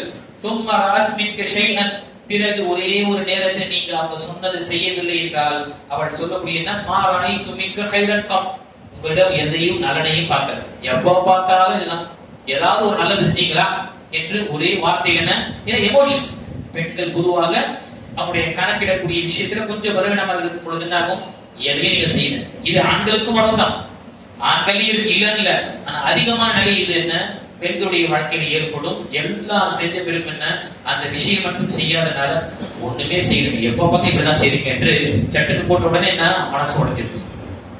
இவ்வளவு எல்லாம் செய்யறது என் உங்களுக்காக தானே, இவ்வளவு என் குடும்பத்திற்காக செய்யறேன், வெளியே போய் பார் என்னெல்லாம் இருக்கு, எப்படிப்பட்ட பிரச்சனைகள் எல்லாம் மேற்கொண்டு உழைத்து வர நீ சட்டு ஒரே வார்த்தையில எதுவுமே செய்யல என்று சொல்றீங்களே. அப்ப இங்கு பெண்களுக்கு சொல்லப்படல, இங்க எல்லா பெண்களுக்கு என்று சொல்லப்படல, இந்த தன்மை இருக்கக்கூடிய பெண்களுக்கு நபி ஸல்லல்லாஹு அலைஹி வஸல்லம் தெரியப்படுத்துறாங்க. பெண் இனம் என்று இங்கு சொல்லப்படல, பெண்களிலும் அதுல சிலர்கள் நன்றி கெட்டவர்களாக இருக்கின்றார்கள் நம்முடைய கணவருக்கு. அல்ஹம்துலில்லாஹ் இந்த தன்மை இல்லை என்றால் இவர்கள் நரகத்துடைய அந்த பட்டியலில் வரமாட்டாங்க. இப்ப நம்முடைய விஷயத்துக்கு சொல்லப்பட்ட விஷயம் அந்த தன்மை வெறுக்கக்கூடிய அல்லது நிராகரிக்கக்கூடிய நன்றியுடைய விஷயங்கள் இருப்பது கிடையாது. ஆக இது நாம நினைவு கொள்ள வேண்டும். நன்றியுடைய விஷயத்தை நாம மறந்துவிடக் கூடாது. அதே போல கணவரும் சில நேரத்துல எல்லாம் நல்லா சமைச்சிருப்பாங்க, எல்லாம் நல்லா செஞ்சிருப்பாங்க, டிஃபன் கட்டி இது பண்ணி எல்லாம் செய்வாங்க. என்னைக்காவது ஒரு நாள் அவங்க உடம்பு சரியில்லை என்று எப்ப பார்த்தாலும் இதுதான் உனக்கு கதை, மாசமானாலே பிரச்சனை ஸ்டார்ட் ஆயிடுது, இப்படி என்று இருக்கக்கூடிய இதுவும் என்ன தவிர்க்கக்கூடிய விஷயமாக இருக்கின்றது.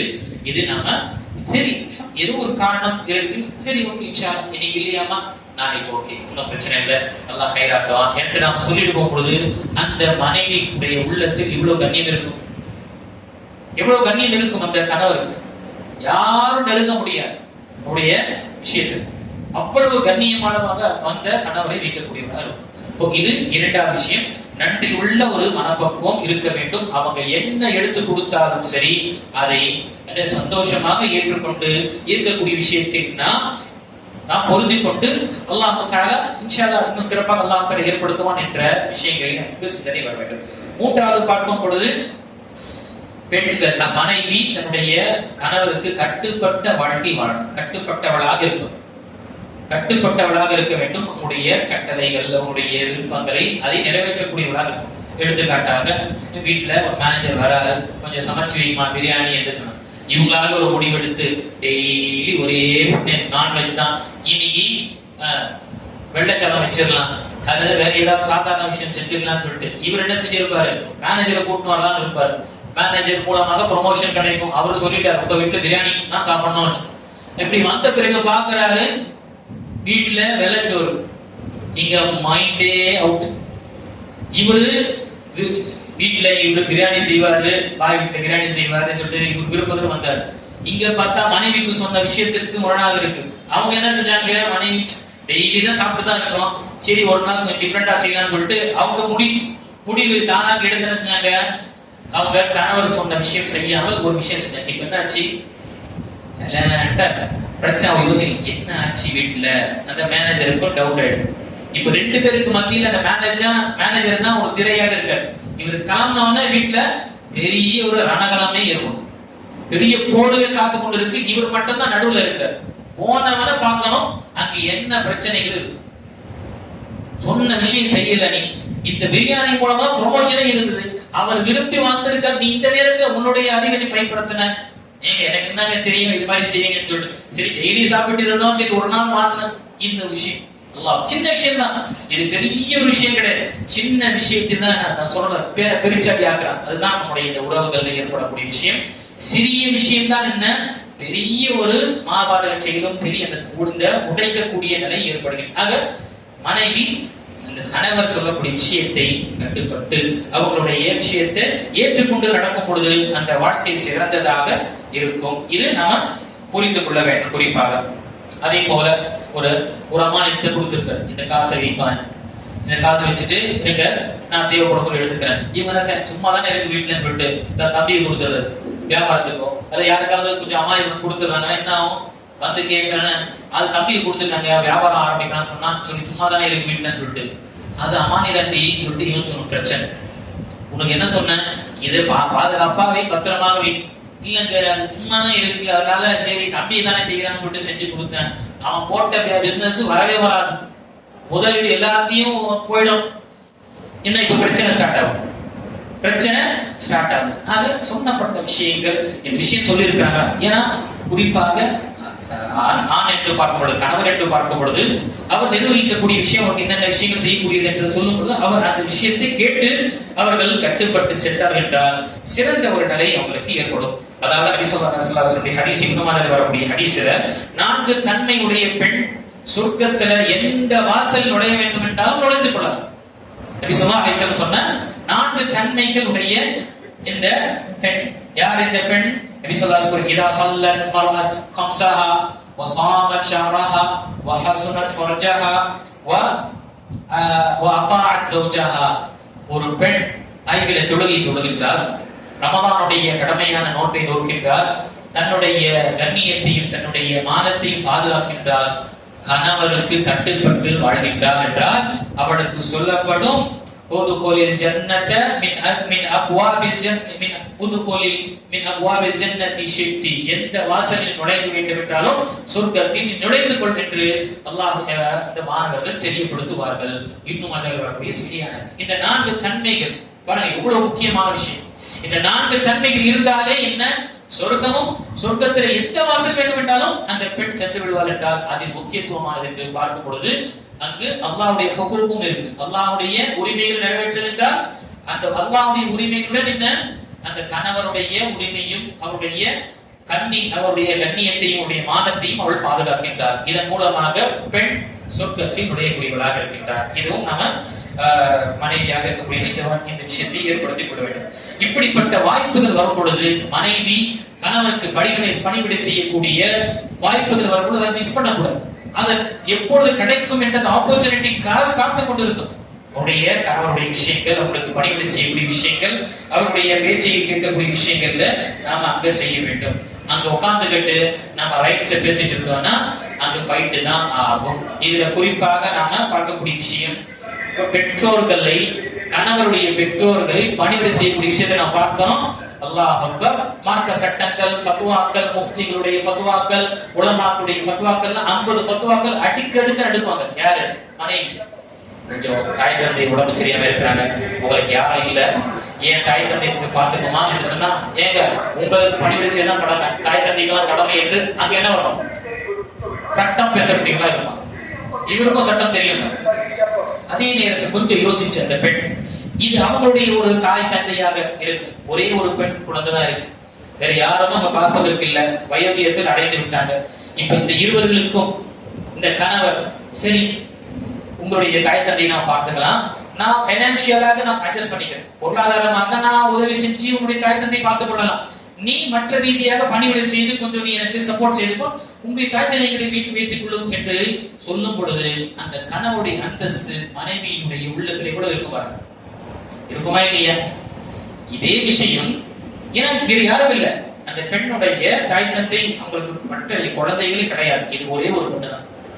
இவங்க திருமணம் முடிச்சு போறாங்க. இப்ப யாரை பார்த்துக் கொள்வாங்க? அந்த பெண் அந்த மனைவி நம்முடைய கணவருக்கு சொல்லும் பொழுது அந்த கணவர் என்ன செய்யற, சரிம்மா ஒன்றும் பிரச்சனை இல்லை, நான் என்னால முடிந்த அளவுக்கு பொருளாதார உதவி செய்யறேன், அவங்களுடைய மெடிக்கலுக்கோ அவங்களுடைய மருத்துவக்கோ அல்லது மற்ற விஷயங்களுக்கு செஞ்சுக்கிறேன், நீ என்ன செய், அவங்களுக்கு தேவையான விஷயங்களை வீட்டில இருந்து பணிவிடை செய்வது, அவங்களுக்கு என்னென்ன விஷயங்கள் செய்வது செய்து கொள், நம்ம ரெண்டு பேரும் அட்ஜஸ்ட்மெண்ட் செய்து கொள்ளும் பொழுது இந்த வார்த்தை அந்த கணவர் சொல்லும் பொழுது யோசிச்சு பாருங்க, அந்த மனைவியுடைய உள்ளத்துல எந்த அந்தஸ்துல அந்த கணவரை வைப்பாங்க. யோசிச்சு பாருங்க. இதேதான் அந்த பெண் கணவருடைய தாய் தந்தையுடைய விஷயத்துல யோசிச்சார். இதே ஒரு கணவருடைய விஷயத்துல அவருடைய தாய் தந்தை விஷயத்துல யோசிச்சா எவ்வளவு பெரிய, அவங்களுக்கு வேற யாரும் இல்ல, வேற யாருமே இல்ல, அந்த பையன் மட்டும் தான் இருக்கிறாங்க. இப்ப அவங்களுக்கு என்ன செய்யணும் யோசிச்சு பாருங்க. நீங்க எடுத்து போய் விடுங்க, அதான் இதுக்கு முதியோர் இல்ல சொல்லிட்டு அந்த விஷயம் நீங்க செய்யணும், உங்களுக்கு தாய் தந்தைக்கு இல்ல. அப்போ அதே அந்த பெண், சரி இவங்களும் அல்லாஹ்வுடைய இவங்க என்னுடைய கணவருடைய தாய் தந்தை என்று எண்ணி இவர்களுக்கு பணிவிடை செய்து என்னுடைய கணவருடைய உள்ளத்துல நான் இடத்தை பிடித்துக் கொள்வேன், அந்த உள்ளத்தில் வேறு எந்த ஒரு பெண்ணுடைய சிந்தனை வந்துவிடாத அளவுக்கு நான் அவருடைய தாய் தந்தையும் நான் பணிவிடை செய்வேன் என்று எண்ணத்தில் கொண்டால் அந்த கணவருடைய உள்ளத்துல இவருடைய கண்ணியம் எவ்வளவு எவ்வளவு மதிப்பு நல்லா இருந்தாலும் சரி, ஏன் மனைவியினுடைய தாய் தந்தைக்கு பணிவிடை செய்கிறாரு இல்ல, நீ நான் பெண்கள் குறிப்பாக மனைவி சட்டங்களை மார்க்க சட்டம் மார்க்க ஃபத்வாக்கள் பேசும் பொழுது 50 ஃபத்வா எடுத்து வந்தா இங்க 60 ஃபத்வா வரும். எப்படி? சரிம்மா நீ சொல்றது உண்மைதான், தாய் தந்தை சில மக்கள் சொன்னாங்க சொல்லி தாய் தந்தை என்னுடைய தாய் தந்தை மாமனாருக்கு வந்து பணிவிடை செய்யக்கூடாது, அவர் கடமை கிடையாது என்று சொல்லிட்டு அதனால சரி ஓகே நீ சொல்றதும் ஒரு ரைட் தான், நீ உன்னுடைய சொல்றதும் ஒரு யதார்த்தமான விஷயம் தான். அதே போல சரி எனக்கும் அல்லாஹ் வாய்ப்பு கொடுத்திருக்கான், ஒரு விதவை பெண் இருக்கிறான், அவன் என்னுடைய தாய் தந்தை பார்த்துக் கொள்வா என்று உறுதி இருக்கு, விஷயம் அவளுக்கும் ஒரு வாய்ப்பு கொடுக்கலாம் என்று நீ சட்டத்தை பேசின, அல்லாஹ் எனக்கு வாய்ப்பு கொடுத்திருக்கான் 2, 3, 4 இப்ப 3 நாளுக்கு எல்லாம் என்ன இல்லை, 2வது யோசிக்கிறேன், அவள் என்னுடைய தாய் தந்தை பார்த்துக் கொள்வா என்று சொன்னா எப்படி இருக்கும்? ஏன்னா இந்த சட்டம் பேசப்பட்டது, சட்டம் பேசப்பட்ட இதே சட்டம் இங்க வரல, இதுல நபி ஸல்லல்லாஹு அலைஹி வஸல்லம் வசனங்கள் இருக்கு, தன்கிஹு மா தாவலக்கும் மின நிஸாஇ மஸ்னா வ சுலாஸா வ ருபா, 2ஆகவோ 3ஆகவோ 4ஆகவோ செய்துக்கணும். இப்ப 2 3 4 இப்போ இதெல்லாம் என்ன இல்லைங்க, 2வதுக்கு மார்க்கம் அனுமதிக்கிறது, எனக்கும் முஃப்திகள் இருக்காங்க, எனக்கும் உலமாக்களுடைய ஃபத்வா வசனங்களே தெளிவாக இருக்கு, நபி ஸல்லல்லாஹு அலைஹி வஸல்லம் எடுத்துக்காட்டு இருக்கு, அப்போ எனக்கும் ரைட்ஸ் இருக்கே என்று வந்தா என்ன ஆகும்? அப்ப என்ன ஆகுதுன்னா, எங்க உங்க அம்மா அப்பா எங்க அம்மா அப்பாங்க அப்படி வரும். அல்லாஹ் அக்பர். அப்போ சட்டம் பேச ஆரம்பிக்கும் பொழுது அதே சட்டம் இங்கேயும் வரும். ரைட்ஸ் நீ சொன்ன இங்க ரைட்ஸ் இருக்கு, நீ 50 ஃபத்வா கொண்டு வரையா, இங்க 60 ஃபத்வா இருக்கு, இதன் மூலமாக இந்த உறவுகள் நீடிக்காது. அதே இடத்துல அந்த தாய் தந்தை கணவருடைய தாய் தந்தைக்கு பணிவிடை செய்து அவர்கள் மூலமாக அவங்களுடைய துவா பெற்றால் இவ்வளவு பெரிய விஷயம்.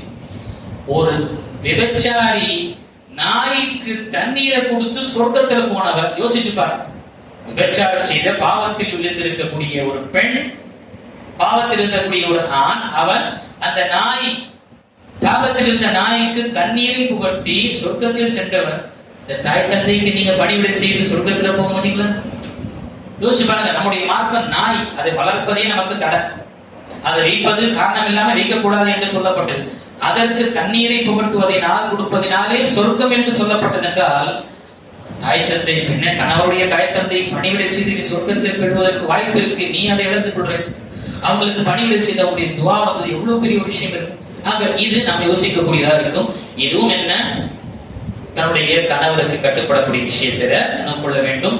எந்த அளவுக்கு இது வாய்ப்புகள் இருக்கு, மனைவிக்கு வாய்ப்பு இருக்கின்றது கணவருடைய உள்ளத்தில் இடத்தை பிடிப்பதற்காக. அவருடைய உள்ளத்தில் உயர்ந்த அந்தஸ்து மனைவியை சுப்ஹானல்லாஹ் உயர்ந்த அந்தஸ்து வைப்பதற்காக இது மாதிரி வாய்ப்புகள் இருக்கும் பொழுது அவங்க பயன்படுத்தணும். இல்ல வெளியே சோதனைகள், பெரிய குழப்பங்கள் இருக்கு, பெரிய விஷயங்கள் வெளியே, இவனுக்கு அனுமதி இருக்கு, உங்களுக்கு அனுமதி கிடையாது. 2, 3 என்று செய்யக்கூடிய விஷயம் அனுமதி மார்க்கம் சொல்லி இருக்கு. உங்க பேச்சு உங்களுடைய பாவனையில தான் சட்டம் சொல்ற பத்தியா உலகம் அதே சட்டம் சொல்லு. ஆனால் இந்த விஷயத்தை நினைவு கொள்ள வேண்டும். மனைவி தன்னுடைய பணிகளை செய்யக்கூடிய விஷயத்துல கணவருக்கு அவர் விரும்பி செய்யக்கூடியவராக இருக்கும் பொழுது அவருடைய அந்தஸ்து, அவருடைய கண்ணியம் உயர்ந்ததாக இருக்கும். இது மறந்துவிடக் கூடாது இந்த விஷயத்துல. 4வது விஷயம் நாம் பார்க்கும் பொழுது நிச்சயக்குரிய குறிப்பாக பெண்கள் கணவருடைய அவங்களுடைய இச்சைகள், அவங்களுடைய தேவைகளை நிறைவேற்ற வேண்டும். உடல் ரீதியான விஷயங்கள், தேவைகள் அவர்களுக்கு நிறைவேற்ற வேண்டும். அதில் அவர்கள் குறை செய்யக்கூடாது. இது பெரிய இப்போ இருக்கக்கூடிய ஃபித்னா குழப்பமான காலங்கள். வெளியே எல்லா விதமான குழப்பங்களில் இருந்து கடந்து வரோம். அந்த வெளியே சென்றால் எப்படிப்பட்ட ஆபாசமான படங்களும் ஆபாசமான ஆடைகளும் அருவருக்கத்தக்கக்கூடிய சில விஷயங்கள் எல்லாம் அவனுக்கு கடந்து வரான். குறிப்பாக ஐடியில இருக்கக்கூடிய சகோதரர்களுடைய வாழ்க்கையை பார்த்தா பெரிய சோதனை. ஒவ்வொரு கட்டத்திலும் இவன் பேசாவிட்டாலும், இவன் கண்ணை பார்வையை தாழ்த்தி விட்டாலும் இருக்கக்கூடியவங்க என்ன செய்யறாங்க, கலீல் என்ற பேர்ல வந்து லூட்டி அடிக்கிறதும் வந்து குமாரம் செய்யறதும் இந்த விஷயங்கள். இந்த மத்தியில மனைவி அவனுடைய அந்த இயற்கை தேவைகளுடைய விஷயத்தை தடுத்து விட்டார். ஏதோ ஒரு காரணம் அவருடைய விஷயத்தையுமே வாங்கி கொடுக்கல என்பதற்காக நீ அவருடைய பலவீனம், கணவன் ஆணுடைய பலவீனம் இது அல்லாஹ் தஆலா இயற்கையாக வைத்திருக்கிறான். இதுல அவங்க கை வைக்கும் பொழுது என்ன ஆகும், குழப்பங்கள். அல்லாஹ் பாதுகாக்க வேண்டும். கள்ள தொடர்பு தான் வெளியே இருக்கும். பாவங்கள் விழக்கூடியவனாக இருப்பான். அதற்கு காரணம் உங்களுடைய அந்த ஆணவம் தான். ஆர்த்தத்துடைய சில காரணங்கள் இருக்கு. உடம்பு சரியில்லை என்றால் அந்த கணவருக்கும் என்ன விஷயத்தை யோசிக்க வேண்டும். உடம்பு சரியில்லாத நிலையில அல்லது உடைய விஷயத்தில் இருக்கும் பொழுது அது ஒரு சிந்திக்கக்கூடியது. ஆனால் பழிக்கு பழி வாங்க வேண்டும். என்னுடைய விஷயத்தை இப்படி செஞ்சாங்க, அவருக்கு இந்த விஷயத்தை நான் செய்வேன் என்று இருக்கும் பொழுது பாதிப்பு யாருக்கு? அல்லாஹ் பாதுகாக்க வேண்டும். இந்த சமுதாயத்திற்காகத்தான். ரொம்ப மோசமாக இருக்கு நினைக்கக்கூடிய சகோதரிகளை தாய்மார்களே, வெளியே ரொம்ப மோசமான நிலை இருக்கின்றது. நம்முடைய ஈமானையும் நம்முடைய பார்வையும் நம்முடைய மானத்தை பாதுகாத்து ஆண்கள் சென்று வருவது பெரிய ஒரு சவாலாக இருக்கின்றது இப்பொழுது இருக்கக்கூடிய. இங்கு குறிப்பாக இந்த விஷயத்தை அவங்க என்ன செய்யக்கூடாது, அதை அவங்க புறக்கணிக்க கூடாது. அவங்களுக்கு தேவையில் இருக்கும் பொழுது அவருடைய விஷயத்துல அதை நிறைவேற்ற வேண்டும். இது கடமையான ஒரு விஷயமாக இருக்கு. எந்த அளவுக்கு என்றால் விசுவாசத்துடைய ஹதீஸ்ல நபி ஸல்லல்லாஹு அலைஹி வஸல்லம் அல்லாஹ்வை சத்தியமிட்டு கூறினார், வல்லதி நஃப்ஸி பியதி, அல்லாஹ் என்னுடைய உயிர் எவன் கையில் இருக்கிற அவன் மீது சத்தியமாக கூறுகின்றேன். ஒரு கணவர் தன்னுடைய மனைவியை இல்லற வாழ்க்கைக்காக அழைக்கின்றான்.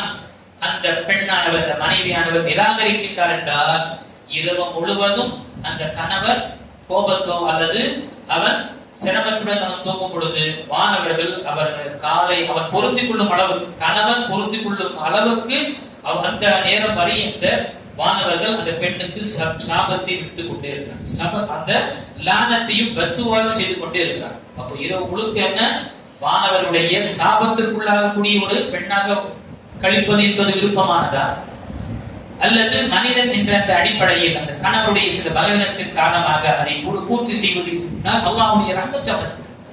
அல்லாஹ் மனிதன் அல்லாஹ் ஆக இதுவும் மிக மிக அவசியமான விஷயமாக இருக்குது. இதை இந்த தருணத்துல தெரியப்படுத்துவது ஒரு கடமையாக இருக்கின்றது. இதை மறந்துவிடக் கூடாது. தன்னுடைய தனிப்பட்ட ஒரு கோபத்திற்காக இந்த விஷயத்தை நாம் என்ன செய்யக்கூடாது, இதுல அவங்களுக்கு சிரமத்தை ஏற்படுத்த கூடாது. இது மிக ஒரு விஷயம், ஒரு சிரமமான விஷயம். மனிதனை அல்லாஹ் தஆலா என்ன ஒரு பலவீனமாக குலிக்கல் இன்சானு தஈஃபா, அல்லாஹ் தஆலா மனிதனை பலவீனமாக ஆக்கியிருக்கான். சில வீக்னஸ் இருக்கு. அந்த வீக்னஸை இங்க தவறாக பயன்படுத்திக் கொள்ளக்கூடாது. இது ரொம்ப ரொம்ப ஒரு விஷயமாக இருக்கின்றது. 5வது பார்க்கும் பொழுது நினைக்கக்கூடிய அடியார்களே, கணவன் இல்லாத நேரத்தில், வீட்டிலே இல்லையோ ஊரிலே இல்லையோ இல்லாத நேரத்தில் தன்னுடைய மானத்தையும் தன்னுடைய கண்ணியத்தையும் அதே போல வீட்டையும் பாதுகாப்பது மனைவியின் மீது கடமையாக இருக்கு. எக்காரணத்தை கொண்டும் கணவருடைய சிந்தனையில சந்தேகம் ஏற்படுத்தாத அளவுக்கு வாழணும். எக்காரணத்தை கொண்டு சந்தேகம் ஏற்படுத்தக்கூடாது. என்ன செய்யற இவர், நான் இல்லாத நேரத்துல யாருடைய தொடர்பு இருக்கு, யாரோட சாட் செஞ்சுட்டு இருக்கான், யார் எங்க போய் பார்த்துட்டு இருக்கான், யாருடைய இந்த சந்தேகம் வராத அளவுக்கு மனைவி நடந்து கொள்ள வேண்டும். தன்னுடைய மானத்தை, தன்னுடைய கண்ணியத்தை, வீட்டை பாதுகாக்கக்கூடியவளாக இருக்க வேண்டும்.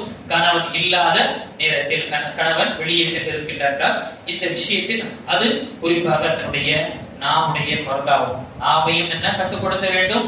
அதே போல பர்தாவுடன் வீட்டில் இருக்கக்கூடிய விஷயத்தை, குறிப்பாக அந்நியர்கள் வரக்கூடியவராக இருக்கும் பொழுது அங்கு பேருந்தருடைய விஷயங்கள் இருக்க வேண்டும். தன்னுடைய மானத்தையும் கண்ணியத்தையும் பாதுகாக்கணும். ஏன்னா நாம் பார்க்கிறோம், கணவர் வீட்டுக்கு செல்லும் பொழுது பால்கார இந்த பேப்பரை கொடுக்கக்கூடியவன், அவன் கொடுக்கக்கூடிய எல்லாமே வர காய்கறிக்காரன்னா சகஜகமா பேசக்கூடியவர்கள். நல்லா பாதுகாப்பு நைட்டியை போட்டுக்கிட்டு எல்லாம் என்ன செய்யறாங்க, வெளியே வரக்கூடியவா இருக்கிறாங்க. அல்லது அந்த துணியை விற்கிறான்னு சொல்லிட்டு சில மக்கள் அந்த புருகாவையும் அபாயம் கொண்டு வந்திருக்கான்னு சொல்லிட்டு என்ன செய்ய, வீட்டுக்குள்ள கொண்டு வந்து அந்த துணியை காட்டுக்கக்கூடிய இவன் என்ன செய்யறான், பாபி பாபின்னு சொல்லிட்டு என்ன செய்யறான். இந்த நிலையில இருக்கும் பொழுது கணவர் வந்து பார்க்கும் பொழுது எவ்வளவு கோபம் அடையும். வெளியே செல்லும் பொழுது பரதாரம் செல்லக்கூடியவள் இப்படி இருந்து நான் இல்லாத நேரத்தில் ஒரு அந்நியன் என்று இருக்கின்றன என்பதற்காக வீட்டில் உள்ள கூட்டு செய்தியை அல்லது தொடர்ந்து அந்த பேச்சுவார்த்தை மிகவும் சகஜமாக ஒரு ஒரு எப்படி ஒரு எந்த ஒரு வித்தியாசம் அந்நியன் என்ற வித்தியாசம் இல்லாமல் பேசக்கூடியவளாக இருக்கிறது. கோபம் ஏற்படுவதுன்னா நாளிலிருந்து அவன் சந்தேகமாகவே இருக்கும். சந்தேகத்துடைய வாழ்க்கை என்பது பெரிய ஒரு அகாபாக தான் போகும். இந்த விஷயத்தின ஒரு பெண்ணானவள் தன்னுடைய அனைத்து மானத்தையும் தன்னுடைய கண்ணியத்தையும் பாதுகாக்க வேண்டும். அது பாதுகாப்பது என்பது அவருடைய கடமையாக இருக்கிறது. திருவி நசையில் வரக்கூடிய ஹதீஸ் நபி ஸல்லல்லாஹு அலைஹி வஸல்லம் கூறினார்கள், "கைருன் நிஸா", அந்த பெண்களில் சிறந்த பெண் யார் என்றால் தசுர்ருக இதா ரஅத்க, தசுர்ருக இதா ரஅத், நீ அவளை பார்த்தால் சந்தோஷம் அடையும். அவருடைய பண்புகள் சந்தோஷம் அடையனா அவளுடைய முகத்தை பார்ப்பது கிடையாது, ஃபேஸிங் கிடையாது, கேரக்டர். பார்த்த உடனேயே சந்தோஷம் அடைவது, சந்தோஷம் பெறுவது எப்படி, அவனுடைய கேரக்டர் மூலமாக தான். அப்ப உன்னுடைய நடத்தை, உன்னுடைய பண்புகள், உன்னுடைய அந்த நற்பண்புகளை கொண்டு பார்த்த உடனே சந்தோஷம் அடையணும். அவள் சிறந்தவள். அமர்த்த, உனக்கு கட்டுப்பட்டவளாக இருப்பான். நீ கட்டளையிட்டார், நீ கொஞ்சம் தண்ணி எடுக்கணும், கொஞ்சம் சாப்பாடு ஏற்படுத்தணும், உடனே செய்யக்கூடியவா இருக்கும். தண்ணீர் ஏங்க கையெல்லாம் இருக்கு, அப்படியே பக்கத்துல எடுத்துக்க, கொஞ்சம் சாப்பாடு ஏற்படணும், அங்க அவன் இருக்கு பாருங்க, எடுத்துக்கங்க, சூடாதான் இருக்கு போக. இவங்க பெரிய சீரியல் பார்த்துட்டு இருப்பாங்க, அந்த சாட்டிங் போயிட்டு இருப்பாங்க, அக்கா கிட்ட என்கிட்ட சாட்டிங் போயிட்டு இருப்பாங்க, அம்மா கிட்ட பேசக்கூடிய இருக்கும். கணவன் வெளியில இருந்து இவ்வளவு கலைத்து வருகின்றான். அந்த நேரத்தை அவன் கேட்கிறான்னா அவனுடைய நிறைய அப்படி இருக்கு.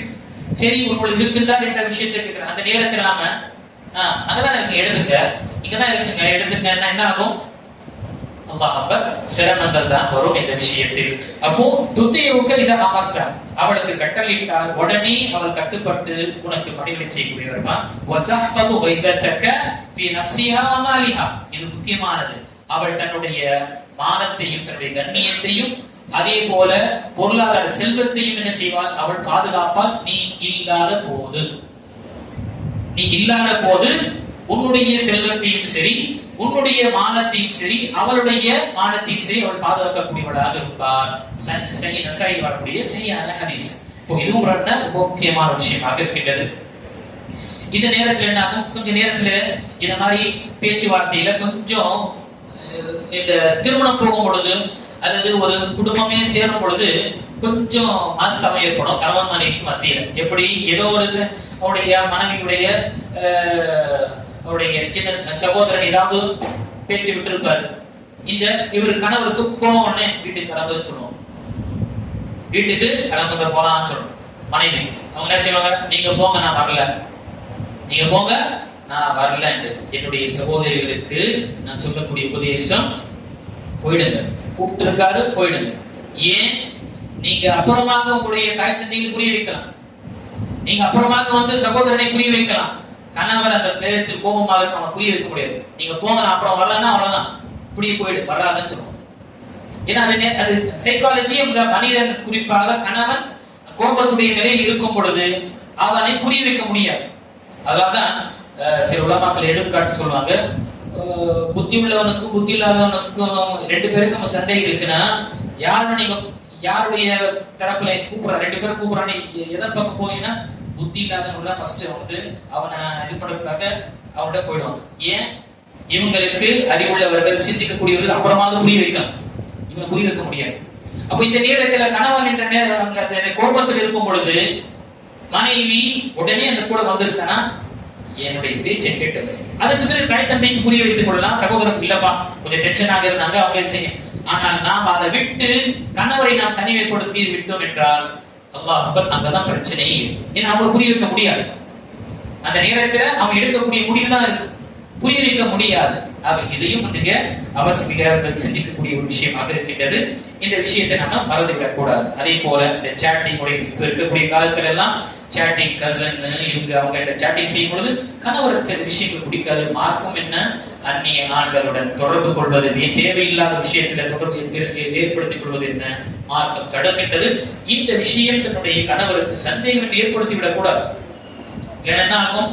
வாழ்க்கையே சந்தேக பேர் வழியாக ஆகிவிடுவான். வாழ்க்கையே ஒரு சிரமத்துடைய விஷயமாக ஆகும். இது அனைத்துமே என்ன நினைக்கக்கூடிய அல்லாஹ்வே ஒரு மனைவியுடைய கடமை.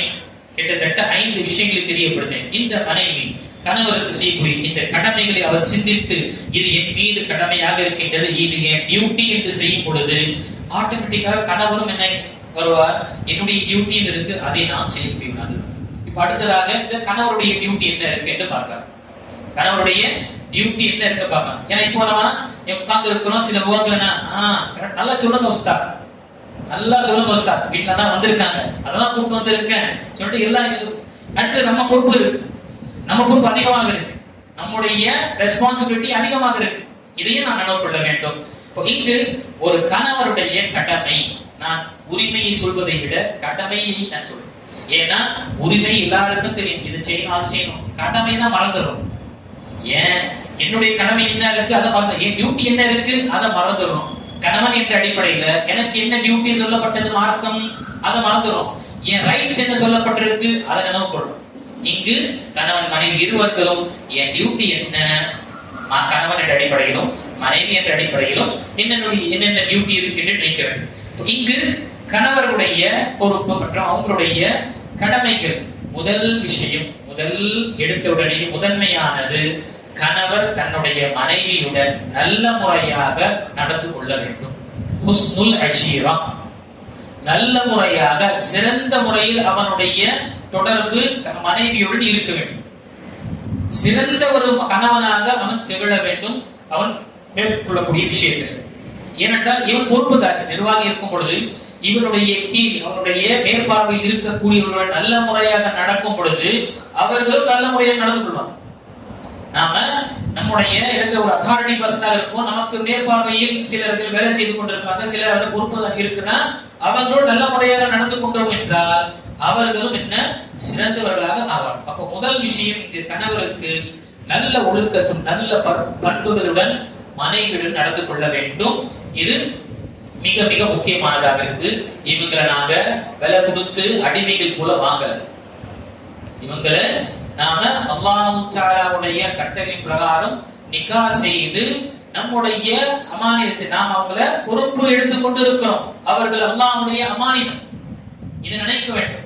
மேல கொடுத்து வந்து அவங்க அடிமை, நான் சொல்றதெல்லாம் அப்படியே கேட்கணும் என்று இருக்கக்கூடாது. மாறாக அவளும் என்னை போன்ற ஒரு அல்லாஹ்வுடைய அடியான், அல்லாஹ் எனக்கு இவளை ஆகுமானதாக ஹலாலாக ஆக்கியிருக்கிறார், நிகாவின் மூலமாக இவளை நான் கொண்டு வந்ததை நான் ஏற்றுக்கொள்கிறேன் என்று சொன்ன விஷயம் என்ன? எல்லா விஷயத்திலும் தான். நிகா உங்களுக்கு ஒப்படைச்சதே என்ன அர்த்தம்? இவருடன் நல்ல முறையாக நடந்து கொள்வதும், இவளை பாதுகாப்பதும், இவருடைய தேவைகளை நிறைவேற்றுவதும், இவருடைய விஷயங்களை நான் எல்லாத்தையும் நிறைவேற்றக்கூடிய விஷயத்தில் நான் ஏற்றுக்கொள்றேன் என்று சொல்றதுதான் நிகால கபில் தூ, ஆம் நான் பரிபூர்ணமாக ஏற்றுக்கொண்டேன். வெறும் என்ன கிடையாது, திருமணம் முடிச்சுட்டு நான் பெண்ணை ஏற்றுக்கொண்டேன், எல்லாத்தையும் எல்லாருக்கும் மத்தியில் என்ன செய்யறோம், நாம வாக்குமூலம் கொடுக்கிறோம். வெறும் ஒரே ஒரு விஷயத்திற்காக கிடையாது, நம்முடைய தேவைகளை பூர்த்தி செய்வதற்காக கிடையாது. எல்லா விஷயத்திலும் என்னுடைய வாழ்க்கையுடைய துணைவியாக இவளை ஆக்கிவிக் கொண்டேன், இவளுடன் நான் துணையாக இருப்பேன் எல்லா நேரத்திலும் என்று நான் சாட்சி கூறி இதை ஏற்றுக்கொள்றேன் என்ற விஷயத்தில் நாம் ஏற்றுக்கொள்ளும் பொழுது அவர்களிடம் நல்ல முறையாக நடந்து கொள்வது ஒரு ஆணின் அளவு. பார்த்தவுடனேயே நடுங்க கூடாது. ஹிட்லர் மாதிரி அந்த உள்ள வந்தவனே எல்லாமே இதாகும். அன்பும் அரவணைப்பு இருக்கணும். வீட்டுல கணவன் இல்லைன்னா தேடல் இருக்கணும். அப்படிப்பட்ட நம்முடைய சுப்ஹானல்லாஹ் நம்முடைய பழக்க, நம்முடைய நல்லொழுக்கங்கள், நம்முடைய நற்பண்புகள் இருக்கும் பொழுது தேடுவாங்க. நீங்க ஊருக்கு போனாலும் என்ன மெசேஜ் போட்டு நீங்க எங்க போனீங்க, நல்லபடியா போய் சேர்ந்தீங்களா, எப்போ திரும்ப வரீங்க, குழந்தைகள் எல்லாம் காட்டு. இப்படி போனாங்க, சனியா போச்சு, நிம்மதியா 2 நாள் இருக்கலாம். இருக்கா இல்லையா? அத்தா அம்மா அத்தா போயிட்டாரு, வீட்டுல டாலி அல்லாஹ் அக்பர். இப்போ நம்ம என்ன இருக்கும்? நம்ம ஹிட்லராக இருக்கும். நாம் இந்த விஷயத்துல அல்லாஹ்வை அஞ்சிக் கொண்டு நம்முடைய நற்குணங்களை கொண்டு அவருடைய உள்ளங்களை வென்றெடுக்க வேண்டும். நபி ஸல்லல்லாஹு அலைஹி ஹதீஸ்ல நபி ஸல்லல்லாஹு கூறினார்கள், அக்மலுல் முஃமினீன ஈமானன் ஹஸனுன் குலுகா. முஃமின்களிலே சிறந்தவர் யார், முழுமையானவர் யார் என்றால் அவருடைய பண்புகளில் சிறந்தவராக இருக்கக்கூடியவர் தான் என்று நபி ஸல்லல்லாஹு அலைஹி கூறினார்கள். கியாருக்கும் கியாருக்கும் லினிசாய், உங்களுடைய நீங்கள் சிறந்த வடிவம், நீங்கள் சிறந்த முறையாக நீங்கள் நடந்து கொள்ளுங்கள். உங்களுடைய மனைவியிடம் நீங்கள் நல்ல முறையாக நடந்து கொள்ளுங்கள். கைருக்கும் லி அஹ்லி கைருக்கும் லி அஹ்லி வான கைருக்கும் லி அஹ்லி, நீங்கள் உங்களுடைய குடும்பத்தாரிடம் உங்களுடைய மனைவியிடம் நீங்கள் நல்ல முறையாக நடந்து கொள்ளுங்கள் என்று நபி ஸல்லல்லாஹு அலைஹி வஸல்லம் 2 தடவை சொல்லிவிட்டு, நான் என்னுடைய மனைவியிடம் நான் நல்ல முறையாக நடந்து கொள்வேன் என்று என்னுடைய எடுத்துக்காட்டை தெரியப்படுத்திருக்கிறார். இப்ப கணவன் என்றவன் என்ன? அத்தாரிட்டி பர்சன் தான். அவன் நிர்வகிக்கக்கூடியவன் தான், மேன்மையானவன் தான். மேன்மையானவர் அவருடைய மேற்பார்வையில் இருக்கக்கூடிய பொறுப்பில் இருக்கக்கூடியவர்களுடன் நல்ல முறையாக நடந்து கொள்வது அல்லாஹ்வுடைய கட்டளையாக இருக்கின்றது. இந்த விஷயத்தை அல்லாஹ் தஆலா நமக்கு தெரியப்படுத்துகின்றார். அதே போல நபி ஸல்லல்லாஹு அலைஹி ஹதீஸில் பார்க்கும் பொழுது, லா தத்ரிபு இமா அல்லாஹ், அல்லாஹ்வுடைய அடியார்களை நீங்கள், அல்லாஹ்வுடைய பெண் அடிமைகளை நீங்கள் அடிக்காதீர்கள். அதே போல ஹதீஸில் வரக்கூடிய லா துகப்பி, அவளை கெட்ட வார்த்தை கொண்டு பேசாதீங்க. மக்களுக்கு மத்தியில், 4 பேருக்கு மத்தியில கடுமையாக நீங்க பேசாதீங்க. ஒரு தௌத்ரி பச்ச என்னதான் ஆகட்டும், கன்னத்தில் நீங்கள் அறையாதீர்கள் என்று அல்லாஹ் ஸல்லல்லாஹு அலைஹி வஸல்லம் கட்டளையிட்டார். ஏதாவது விஷயமா தனியா கூப்பிட்டு சில விஷயங்களை சொல்லணும். 4 பேருக்கு மத்தியில் அவமானப்படுத்துவது என்பது அது உங்களுக்கு அவமானம். நாம் நம்முடைய நம்முடைய மனைவியை நாம் 4 பேருக்கு மத்தியில் அவமானப்படுத்துவது நம்மை தான் அவமானப்படுத்திக் கொள்கின்றோம். அது நபி ஸல்லல்லாஹு அலைஹி வஸல்லம் கடுமையாக தெரியப்படுத்தி இருக்கின்றார்கள் கணவர்களுக்கு. இதுவும் என்ற விஷயத்தை செய்யும்.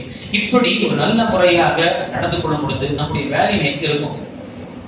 ஒரே ஒரு வாட்டி நாம கையை நாம் உயர்த்தி அடிச்சிட்டோம்னா அப்படியே 50% இறக்கிடும், நம்முடைய மதிப்பே போயிடும். அதுக்கு பிறகு வேல்யூ இருக்காது. உங்களுக்கு என்ன செய்ய முடியும்? உங்களால அடிக்கதான் அப்படியே அடிச்சிடும், என்ன செய்ய முடியும்? வேற உங்களுக்கு எதுவுமே தெரியாது. அவ்வளவுதான். ஒரு கண்ணியம் இருந்தது. எதுவரை நாம் கை உயர்த்த இருப்போமோ அது வரைக்கும் அந்த கண்ணியம் இருக்கும். ஒரு வாட்டி நாம் உயர்த்தி விட்டோம் என்றால் அப்படியே இறங்கிடும். இது உண்மையான விஷயம், யதார்த்தமான விஷயம். அப்போ நாம கண்ணியமான முறையில் அவர்களுக்கு நடந்து கொள்வது என்பது மார்க்கம் நமக்கு நினைவுபடுத்துகின்றது. இதை நாம் மறந்துவிடக் கூடாது. இந்த விஷயத்துல நாம நினைவு கொள்ள வேண்டும்.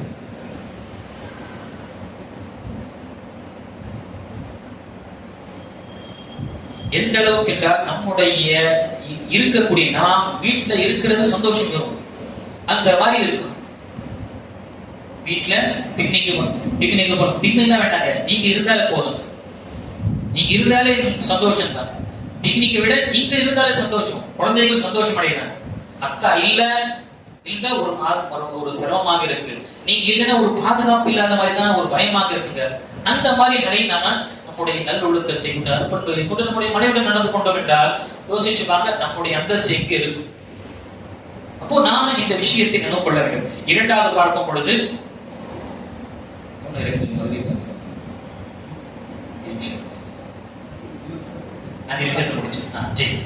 இரண்டாவது நாம் பார்க்கும் பொழுது நினைக்கக்கூடிய கணவர்களை நாம அவர்களுக்கு கடமையான தேவைகளை நிறைவேற்ற செலவுகளை அவர்களுக்கு நாம செய்யணும்.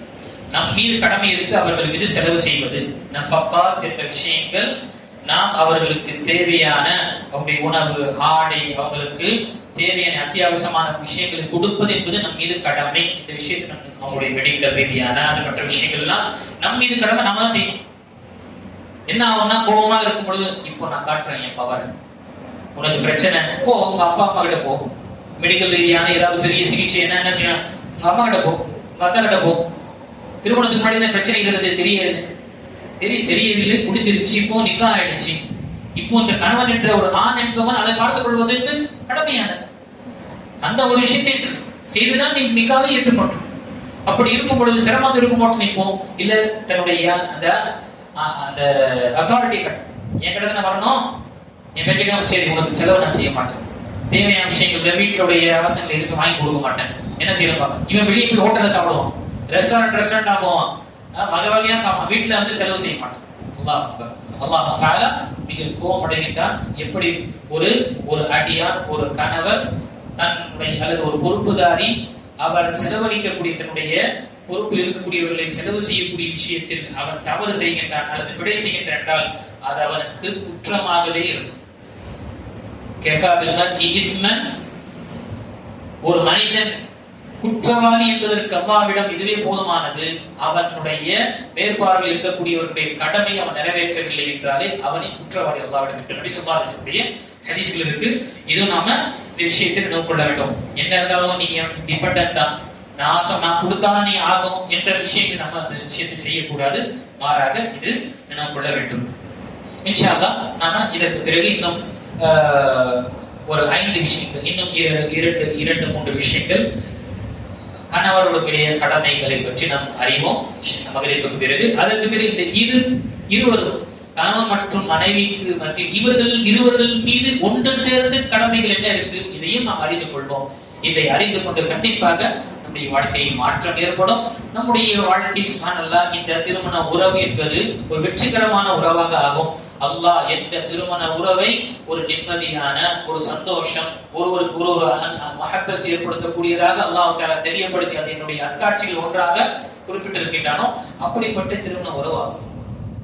இன்ஷா அல்லாஹ் நாம் இன்ஷா அல்லாஹ் அடுத்த மகரிபுடைய அமர்வு நாம நம்முடைய விஷயங்களை கலந்து கொள்ளலாம். அல்லாஹ் தஆலா சொல்லக்கூடிய இருக்கக்கூடிய அனைவர்களுக்கும் நம்முடைய